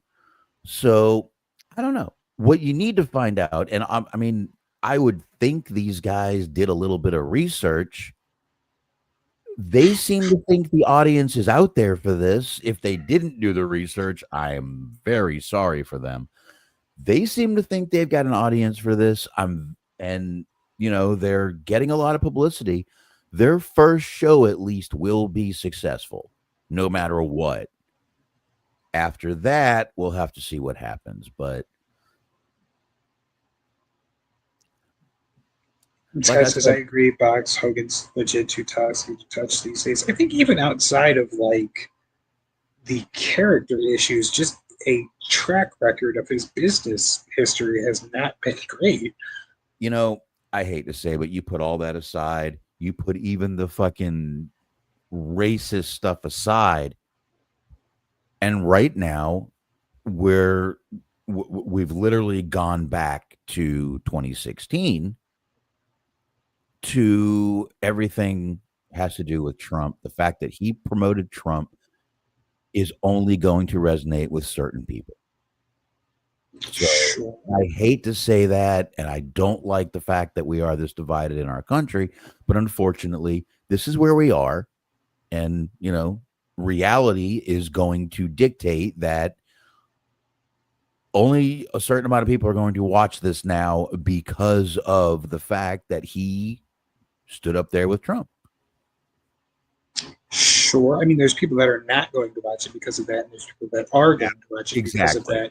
But I think even the people that are going to watch that because of that, I feel like they're only going to stick around for so long. Like some of them will stay if it's good, but like I don't think it's going to be very good. Like it just like you kind of don't succeed whichever route you take because you either try to add a little extra flair to it. And then you lose the traditionalists. People are like, oh, this sucks. It's just like a lesser form of pro wrestling. Or you stay with it being very like traditional, amateur wrestling, Greco-Roman, whatever the fuck, however you want to look at it. And then you just have people go, well, this is boring. Fuck this shit. Like, I feel like you don't win either way. Scott says they definitely didn't do research. They're working some market investment. That's what I think. I think they're just trying to get some money. It's not going to last very long. They don't expect it to last very long. And they're just trying to get their couple extra dollars and then get on out of here. Well, again, this is real American, it's all got to do with the Hulk Hogan beer. And I agree it's a money grab. Mm-hmm. But let's see what happens. Let's see what the first show is like. We'll go from there. Do they even have a fucking TV deal yet? Eric Bischoff, like I've said 1,000 fucking times, has only had one successful show. And it was when Ted Turner was giving him fucking basically a blank check. So let's all wait and see if I got to tell you, if this even comes to fruition. I hate to put it that way, but if it even comes to fruition, we'll see. We'll see. That's a legitimate question at this point. Let's just say with Hulk Hogan, I'll believe it when I see it. Sure. Yeah. Smark, what's your video? Okay, I don't know if this is necessarily the best idea to show because it's almost 3 minutes long. But the interesting thing is that it's called Making Dreams Happen. This is from a channel that specializes working with people who have disabilities, and the thumbnail is there's a picture of this kid. He's holding up a sign that says "I love Liv Morgan." He wants to meet Liv Morgan. That's his dream. This title is called "Making Dreams Happen," so you would expect that he's going to get to meet Liv Morgan. Maybe he does. Maybe he doesn't. Let's check it out for a second.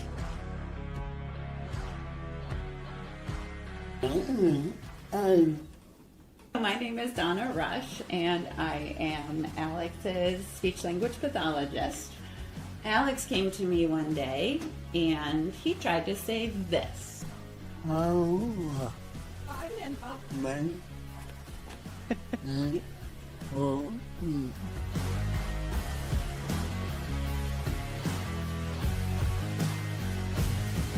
Then he kept saying it every day. And he said, how will I meet her? And we found out that she was going to be in Buffalo, and Alex went into a full body spasm because he was so excited about possibly getting there. And so then I brought it up at one of our staff meetings, and my rehab manager, Pat, and several others were very supportive and said, let's make this happen. It's an example of how the staff at CBS help the individuals meet their goals and make their dreams come true. And so we just did it because we all love Alex, and he has been so much fun to work with. When he said that his dream was to meet Liv Morgan, we worked together to make it happen. Who did you get to meet?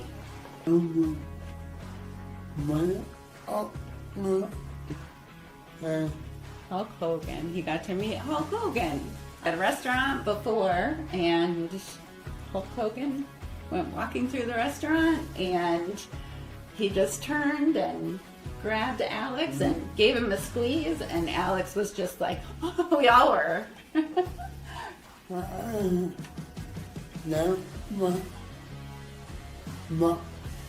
So much fun. It was. We went to see Liv Morgan, and who was not there? What? Yeah, Liv Morgan was not there. What do you still want to do?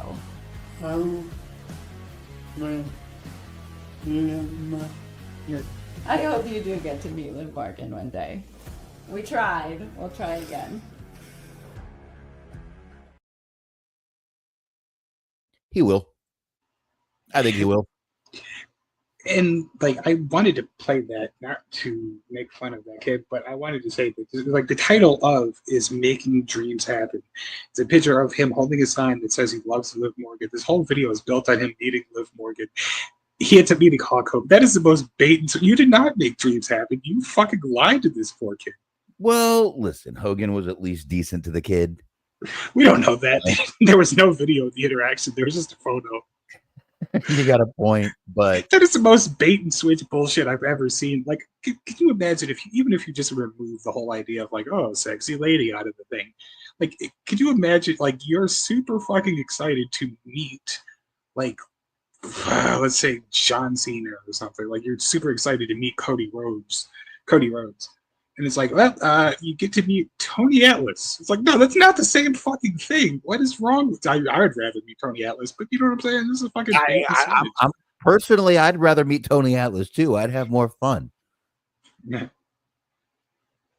I'd be like, Tony, tell me about this face squashing thing. Let's talk. Real talk. All right. They take the kid out of the chair and have him step on Tony's face. Yeah. Oh, come on now. No, he likes his face stepped on. It's such bullshit. I watched that video. I was like, okay, this is gonna be some good, like a feel good moment. This kid gets to meet Liv Morgan. He loves Liv Morgan. Dream come true. They show Hulk Hogan, and I'm like, this is the biggest fucking bullshit I've ever seen in my life. Like, I don't have words for it. That's how flummoxed I am. I was fucking. But he seemed happy. Yeah, I guess. I mean, he got to go to Raw. That's cool, but like He did. He saw, he got to meet someone at least. Some way he seemed happy, and that's do you, a if you're takeaway. Hogan, did they explain the situation to Hogan? Because otherwise, I'd be really curious as to like you go to meet the kid and the kid has a boner and you're wondering if it's for you. It's like, what the fuck is this shit? Why are you all choked up right now, dude? I thought we weren't making fun of the kid. We're not making fun of the kid. Wait, what? I mean, I'm saying if they were telling me I was going to meet Liv Morgan, that's what would happen. And then Hulk Hogan shows up, and I'm quickly trying to fucking pat shit down. He made it awkward for the kid, is what I'm saying. The kid is the victim here. I'm not trying to make fun of this young man. Well, it sounds like they knew Liv Morgan wasn't there, and they said he met Hulk Hogan at a restaurant. So, They probably took him to his fucking racist restaurant that they're not. They ruined this poor kid's life. Is what I'm saying. This kid needs to sue them. he has no clue how to sue anybody, dude. That's what I'm saying. I'm trying to get in on this. Oh my god. I'm gonna be his representation. Well, guess who is getting in on this? Shelton Benjamin. I'm sorry. Benjamin Shelton is getting in on this. They owe that kid an apology, is all I'm trying to say. Hulk Hogan owes a lot of people an apology. At the end of the video is just so fucked up because it's like, well, we tried and it didn't work. It's like, why did you put the video up then? What the fuck is wrong with you? Even Hulk Hogan's apologies aren't apologies. We know this. I don't know why they did, but because he wants to meet Liv Morgan. That's why I they hope he did. does. Somebody better fucking show them. Well, I guess if she's not even, I don't know if she's with WWE anymore. She's taking a break. We're talking about it. I don't know. I mean, I wouldn't mind meeting Liv Morgan, but Shelton Benjamin has been a little vocal this week over Hulk Hogan, not once, but at least twice, calling Shelton Benjamin the wrong name, calling him Benjamin Shelton. Now, you can say, okay, maybe he thinks he's filling out a tax form. Nah, I just really think Hogan doesn't give a fuck to know this poor guy's name. So here's a little proof of Hulk Hogan calling Shelton Benjamin the wrong name. Great guys like Kurt Angle and Brock Lesnar, they're Benjamin Shelton. There's some really tough guys. Really crazy wrestlers. Like I got Brock Lesnar right after he left the UFC. I got him first. I got Kurt Angle when his eyeballs used to roll back like a shark and he'd come after me. Benjamin Shelton, all these different guys that I've had the opportunity to see adapt to our business. Okay, 2 times right there. And by the way, the other lie, he did not get Brock Lesnar right after he came out of UFC. It was way later down the road when they actually wrestled. The guy just cannot stop. No. He cannot stop. Shelton Benjamin had a little something to say about that, and it was message to Hulk Hogan. You lost me forever with your don't get caught, or as you would call it, apology speech. So rather than screw up my name and pretend we ever had any sort of camaraderie, which we never had, please do me a favor. And he posted a GIF of Will Smith saying to Chris Rock, keep my name out your fucking mouth.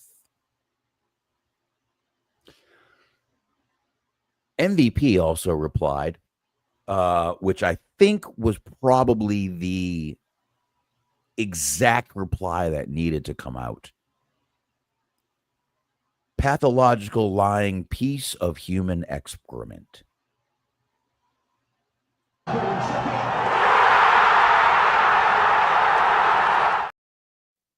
Yeah. MVP, as usual, keeping it real, saying exactly what needed to be said. So, as I said, I just don't think he cares to get the guy's name right. He doesn't care enough. Just doesn't give a shit. I mean, he says it not once, but twice, and then lies in the same interview. What with this guy is real? What is the truth? I do sometimes wonder if like he thinks he's telling the truth. Because like, okay, we know he's not telling the truth, but does he know he's not telling the truth? I think he does. I think he forgets we're in the age of instant information, instant fact checks. You can literally go to the internet. Hulk Hogan, Brock Lesnar, first match. Done. And I think he forgets it, or I think he thinks people are just too stupid or too lazy to go and fact check him. But it's the easiest thing to do. He's been fact checked by people he's lied about. He was fact checked by Metallica themselves. Let's put it that way. Amazing. Let's put it that way. So he is just, as MVP said, pathological lying piece of human excrement. He is a pathological liar. He just cannot help himself. He has to fucking do it. It's crazy. That's not you messaging me, is it? No, it's not. Then I'll just let it go. Dude, it's almost scary. It's almost scary. And then I don't understand. It's like everybody knows that you're lying, and people are calling you out. So you don't get the benefit of looking cool. Everybody knows it. They keep calling you, and it's like, why do you keep doing it? To what end are you pursuing with this? I don't know. I don't know if there is an end game here, but I got one more Hogan video, and he was asked the question that is very popular right now. 100 men versus Gorilla. And again, he can't stop himself. He answered the question fine, but the last 2 seconds of the video is the issue. Here we go. Who would win in a fight? 100 men versus one gorilla? Well, if you're asking Hulk Hogan who's going to win the fight, 100 men or one gorilla, it depends on where the men are from. If they're from New York City, brother, the gorilla doesn't have a chance because I'd be leading the pack. Boom, shaka, laka, laka, laka, boom. Yo, homeboy, welcome to the hood, brother.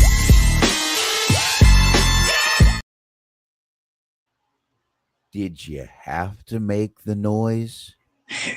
See, and you are not from New York, Hulk Hogan. You live in Florida. You have lived in Florida for years, you stupid fuck. So what? I know everyone in New York is from Florida, but that has nothing to do with it. You had sent me this video, and I watched it. It was a couple of days ago, and I didn't even. It wasn't even until you played it again that I realized that he fucking lied about being from New York. I was like, "There's another one."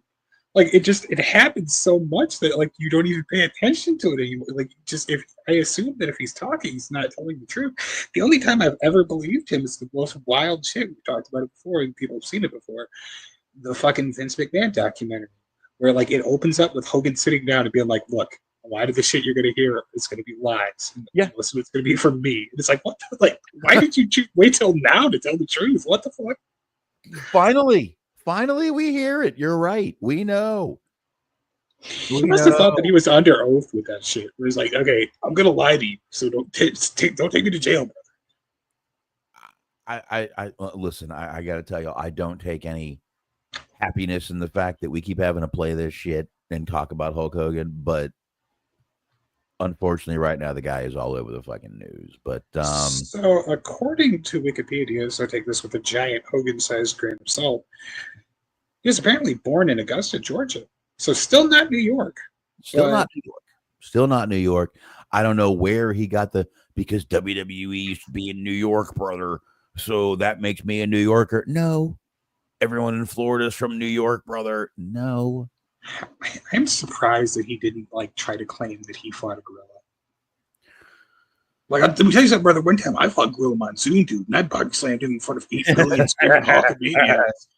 He was the original Andre, brother. Gorilla Monsoon was 9 feet tall and 733 pounds, and I fucking one-arm body slammed that motherfucker, dude. It's coming. It's coming, Smark. It's I feel coming. like he left money on the table. That's all I'm saying. It's coming. Just to take a quick Hulk Hogan break, folks. Just one quick note.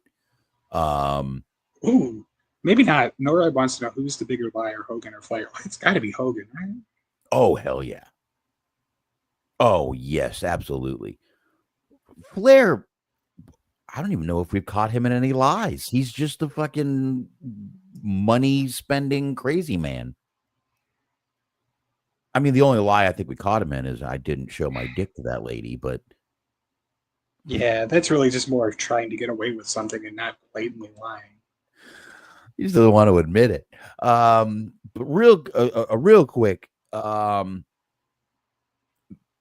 Maple Leaf Pro Wrestling, the Scott D'Amato company that has just kind of getting kicked off in Canada, had an event that we spoke about on March 14th and 15th.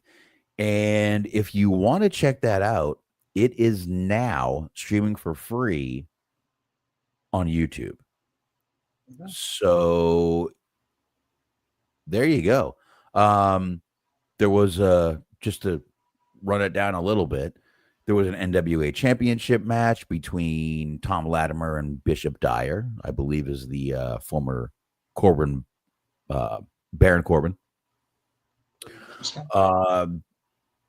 There were, trying to see if there's anything else interesting that I can see. Giselle Shaw versus Laney Luck. There was a bunch of that match. They really just had a bunch of matches. Serena Deeb versus Aurora Teeves. A lot of women's matches on this card, to be honest with you. Like 3 women's matches on the 14th. Mike Bennett and Matt Taven versus Kushida and Kevin Knight. There's a great match from the second night right there. PCO versus Michael Allen. Michael Allen. There's probably a good one there. That's a street fight. Tom Latimer and Matt Cardona versus Billy Gunn and Bishop Dyer. There you go. So some good matches. If you guys want to check out this Maple Leaf Pro Wrestling from their first show, go over to YouTube and check it out. So there you go. Mark, you want to do predictions or you want to talk Dynamite real quick? Or do you want to do predictions and be done with it? I can't think of too much from Dynamite that I can really think to talk about. The venue that they were at looked pretty cool. Like they kept doing, they did a couple of backstage segments, and they had their like mood lighting, for lack of a better word, focused on the stairs. It was really cool. Yeah, they were on the Detroit Masonic Temple, and it was pretty cool. It did. Again, I'm liking the venue that the venues that they've been using lately. I don't give a shit if they're smaller. Just make them look full. Let's see. Real quick, I guess we can talk quickly about TNA. Really, you're right. There wasn't much. Hangman had what looked to be like some sort of intervention promo, which was okay. That was actually pretty great because the Hangman promo. I wanted to mention that because he was talking about like everything that had gone wrong, and he was like, I wish I could tell you what the problem was. And somebody else, what was the problem? He's like, I'm not sure. And they like booed the shit out of him. And it was pretty great. Like the Detroit crowd was just fucking heckling him the entire song. So he cuts out this promo about like how he thought that he could, get retribution and how it would make him feel better, but it didn't make him feel anything at all and all this kind of stuff. Then Ospreay comes down. He's like, well, I hate to cut your therapy session short, but shit along here. I was like, this is pretty great. It was, and it was. That's what it was like, a fucking therapy session. But I gotta say this once again, though. Harley Cameron is gold. She's going to end up in WWE, and she's going to be big. She's going to be big in WWE. They love comedy, number one. They don't have many girls that can pull it off the way she can. I guarantee that girl's going to end up in WWE, and she's going to be huge over there. They were doing I'm paraphrasing, but it was her and Anna Jay doing a promo. And I believe Anna Jay was like, which one of you bitches wants to get choked out? And Harley just sort of slowly raises her hand. Raise her hand. I'm like, yeah, I would raise my hand too, Harley. She does what everyone else would do. I think she is absolute gold anytime she's speaking. She is awesome. She would be an amazing manager for like a comedy-ish tag team or something. Even a valet for two women. Just I think she would be amazing at that as she's coming up the ranks. So I don't know. I just think she's great. She's entertaining. She's funny. Her and Anna Jay were great. Were great last night. I really thought it was awesome. Hurley is ready made for WWE. I agree. I'm telling you, they love the comedy. She's gonna be huge over there. She is going to be a huge star in WWE because she's gonna get there. I guarantee that. You're right. There really wasn't much. We just had a lot of things forwarded. We had a lot of storylines forwarded. We had the MJF storyline forwarded with the Hurt Syndicate. He came out. He took out Top Flight. We had the Death Riders versus the Elite forwarded a little bit in this show. Pretty much this show was we even had Jamie Hayter and Mercedes Moné. It all was just a forward storylines. I got to be honest, there were more backstage segments than matches on this show. But all in all, I thought it was a good show, and I enjoyed the main event, which was Joe and Claudio. I did. I really did. I thought it was a great main event and decent show. I'd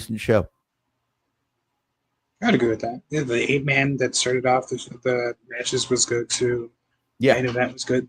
There was nothing that was really particularly boring. They had that women's eliminator like 4-way, which was kind of interesting because they built it around the idea that like whoever wins the match gets a shot at Toni Storm. She didn't even have to be pinned to win. So it's like, of course, somebody other than Toni Storm's going to win. That wasn't the case. No. So it's like, none of them get a title shot. So it's like, fuck all you. It's like, all right. Norab wants to know, does Bobby beat up MJF? I got to tell you, I think they actually might let him in for a little while to further this storyline a little bit. And then it's not going to last long. It may last 2 weeks. That's my feeling. Bobby's going to let him in just for the hell of it to beat his ass. So we'll see what happens with that storyline. But I got nothing else on AEW. Everybody already probably watched it or didn't. So yeah, the Collision was on tonight. So haven't watched that yet, obviously.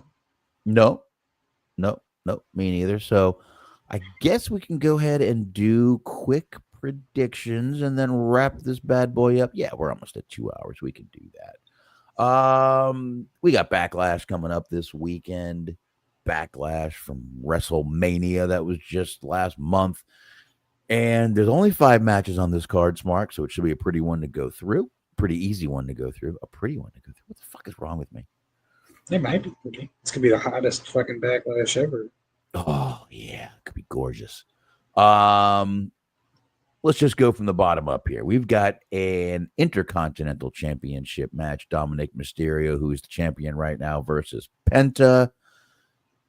If you gotta ask me, I think it's still too early to put the belt on Penta and way too early to take the belt off of Dominic, who is just absolutely over with the crowd. It would be a stupid move by WWE. So Dominic retains. I can see a world. I think Dominic retains too, but I can see a world where like they try to capitalize on him getting a pretty positive ovation from him winning the title at WrestleMania, and you have like, I don't know, like Finn cost him the match or whatever, and just gets the boot from Judgment Day, and he's like on his own as like a face. I could see that happening. I don't think that's what's going to happen. I'm just going to say Dominic retains, but it wouldn't surprise me if they made him his run a short run just for the sake of like furthering him as an underdog. If the plan was to make that a short run after the ovation he got at Mania and coming back in the ring and getting the ovation, I would change that plan. Yeah, for sure.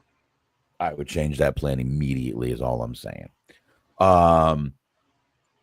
We've got a fatal four-way match for the WWE United States Championship. That's going to be Jacob Fatu, champion now, versus LA Knight, Damian Priest, and Drew McIntyre. You know, I really got to say, all these titles, this is another title that I believe just changed at WrestleMania. Why take it off him? LA Knight, I'm sorry, folks. You guys can cheer him all you want. You can think he's great. He is not title material, in my opinion. Never has been. Damian Priest, I feel like he may be on a chopping block coming up very soon. I don't know why. I do. And Drew's going to get his moment, but it's not now. I got Fatu keeping it. I do too. I don't think Priest is a chopping block though. I don't know. I'm not a big fan of his, but they seem like they love him over there.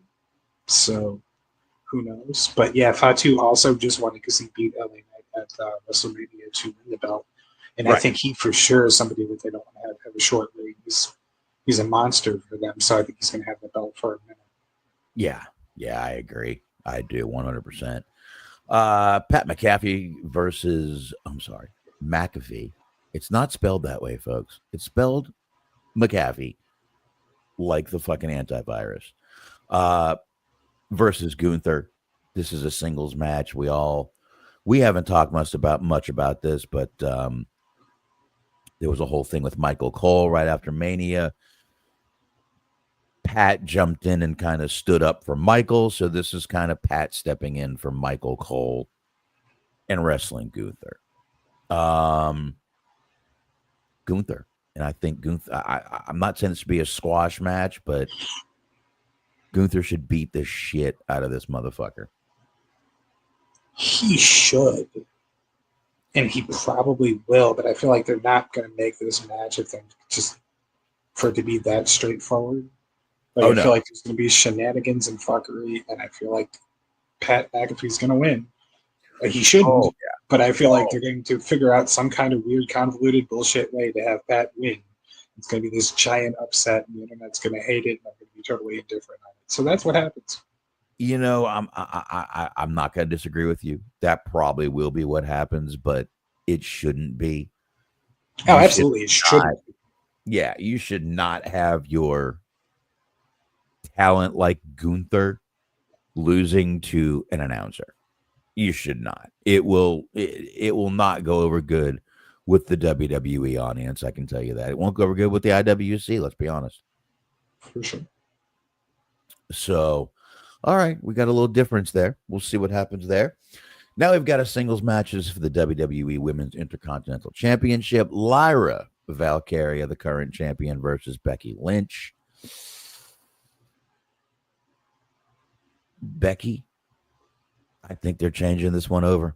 I think Becky's going to take this. I think they've got a plan for Becky in mind, and I think it starts with this newer WWE Women's Intercontinental Championship, the old WIC, as they call it, or as I call it.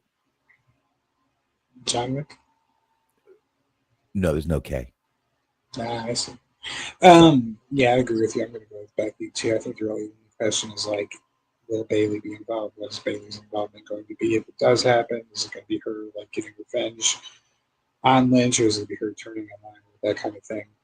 But otherwise, it seems pretty telegraphed that Becky's going to win that match. Yeah. I mean, we've got 4 title matches on this show. You would figure at least one title makes a change. I think this is the only one. as we go to the last match, it's for the undisputed WWE Championship, John Cena versus Randy Orton. And I definitely think John Cena retains. I think they have a whole plan for him too. Randy Orton's not the one to take the title off him. Not right now. Not right now. So, Cena. You know what's funny is like this company makes me have Stockholm syndrome, I guess, unexpectedly. Because like as soon as John Cena turned heel, and then when John Cena won the belt after turning heel, so like I was thinking about like who his first opponents could be, and it's like, you know what? I actually, for once in my life, would actually like to see John Cena versus Randy Orton for once, instead of being forced to see it like 97 times over the course of like 2 or 3 years when they were just nonstop fucking force feeding us that match. Now it actually seems interesting after it already being fucking ran to the ground enough to cause a fucking crater in the ground. Does but it, though? Yeah, does it? I though? mean, it's kind of different. Like I don't know if Cena. I don't think he has. I don't know if Cena's wrestled on TV since Mania, but I'm curious to see if he's purposely going to be like still trying to have bad matches on purpose to like ruin wrestling, as his storyline is intending you to believe. And because I was thinking, because like the WrestleMania match with Cody, like he kept fucking doing the side headlock, and I was like, man, if he's spamming side headlocks to make matches boring, you're fucking telegraphing a match with Orton. It's gonna be like 80 minutes long, and like just them trading fucking side headlocks the entire time. That being said, yes, he knows. I mean, he said he wants to ruin wrestling, so I guess that shit does make me laugh. Where it's like, all right, so your gimmick is that you want to ruin wrestling. You are intentionally trying to have bad matches, according to you, and you decided to do that by having a bunch of side headlocks. I was sitting there thinking, I was like, man, if you're Randy Orton, you're like, hey, fuck you, buddy, all right?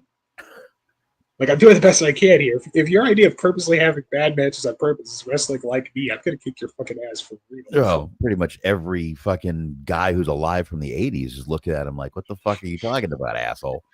But that's, again, the gimmick. He's trying to piss everyone off. So, I don't know, man. But that's pretty much all we got, I think. Media, any more media here? No, we got nothing there. Nothing fun. And that's about it. I think we've got pretty much everything knocked out, Smark. I figured this would be about a couple-hour episode. Like I said, I purposely didn't get us a ton of news because I knew we had 17 releases to discuss, and we always go off the rails a few times. So I wanted to try to keep it light, if you will. Yeah. And I really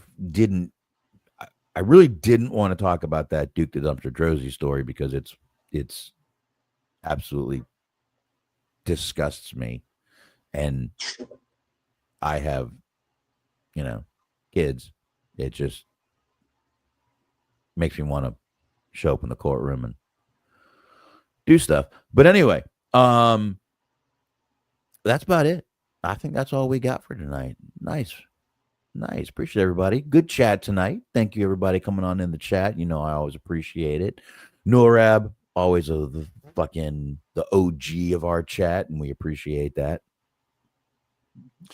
Norab was in here before the show even started, and we definitely enjoy that. That's right. So, there you go.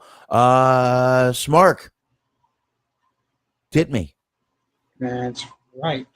Tits Totally Appropriate Team Sports. Not Mondays, Tuesdays at 8:30. That's when the show is. I've been doing it for 4 years. Anyways, Totally Appropriate Sports Tits 8:30 p.m. on Tuesdays. That again is Tuesdays at 8:30 p.m.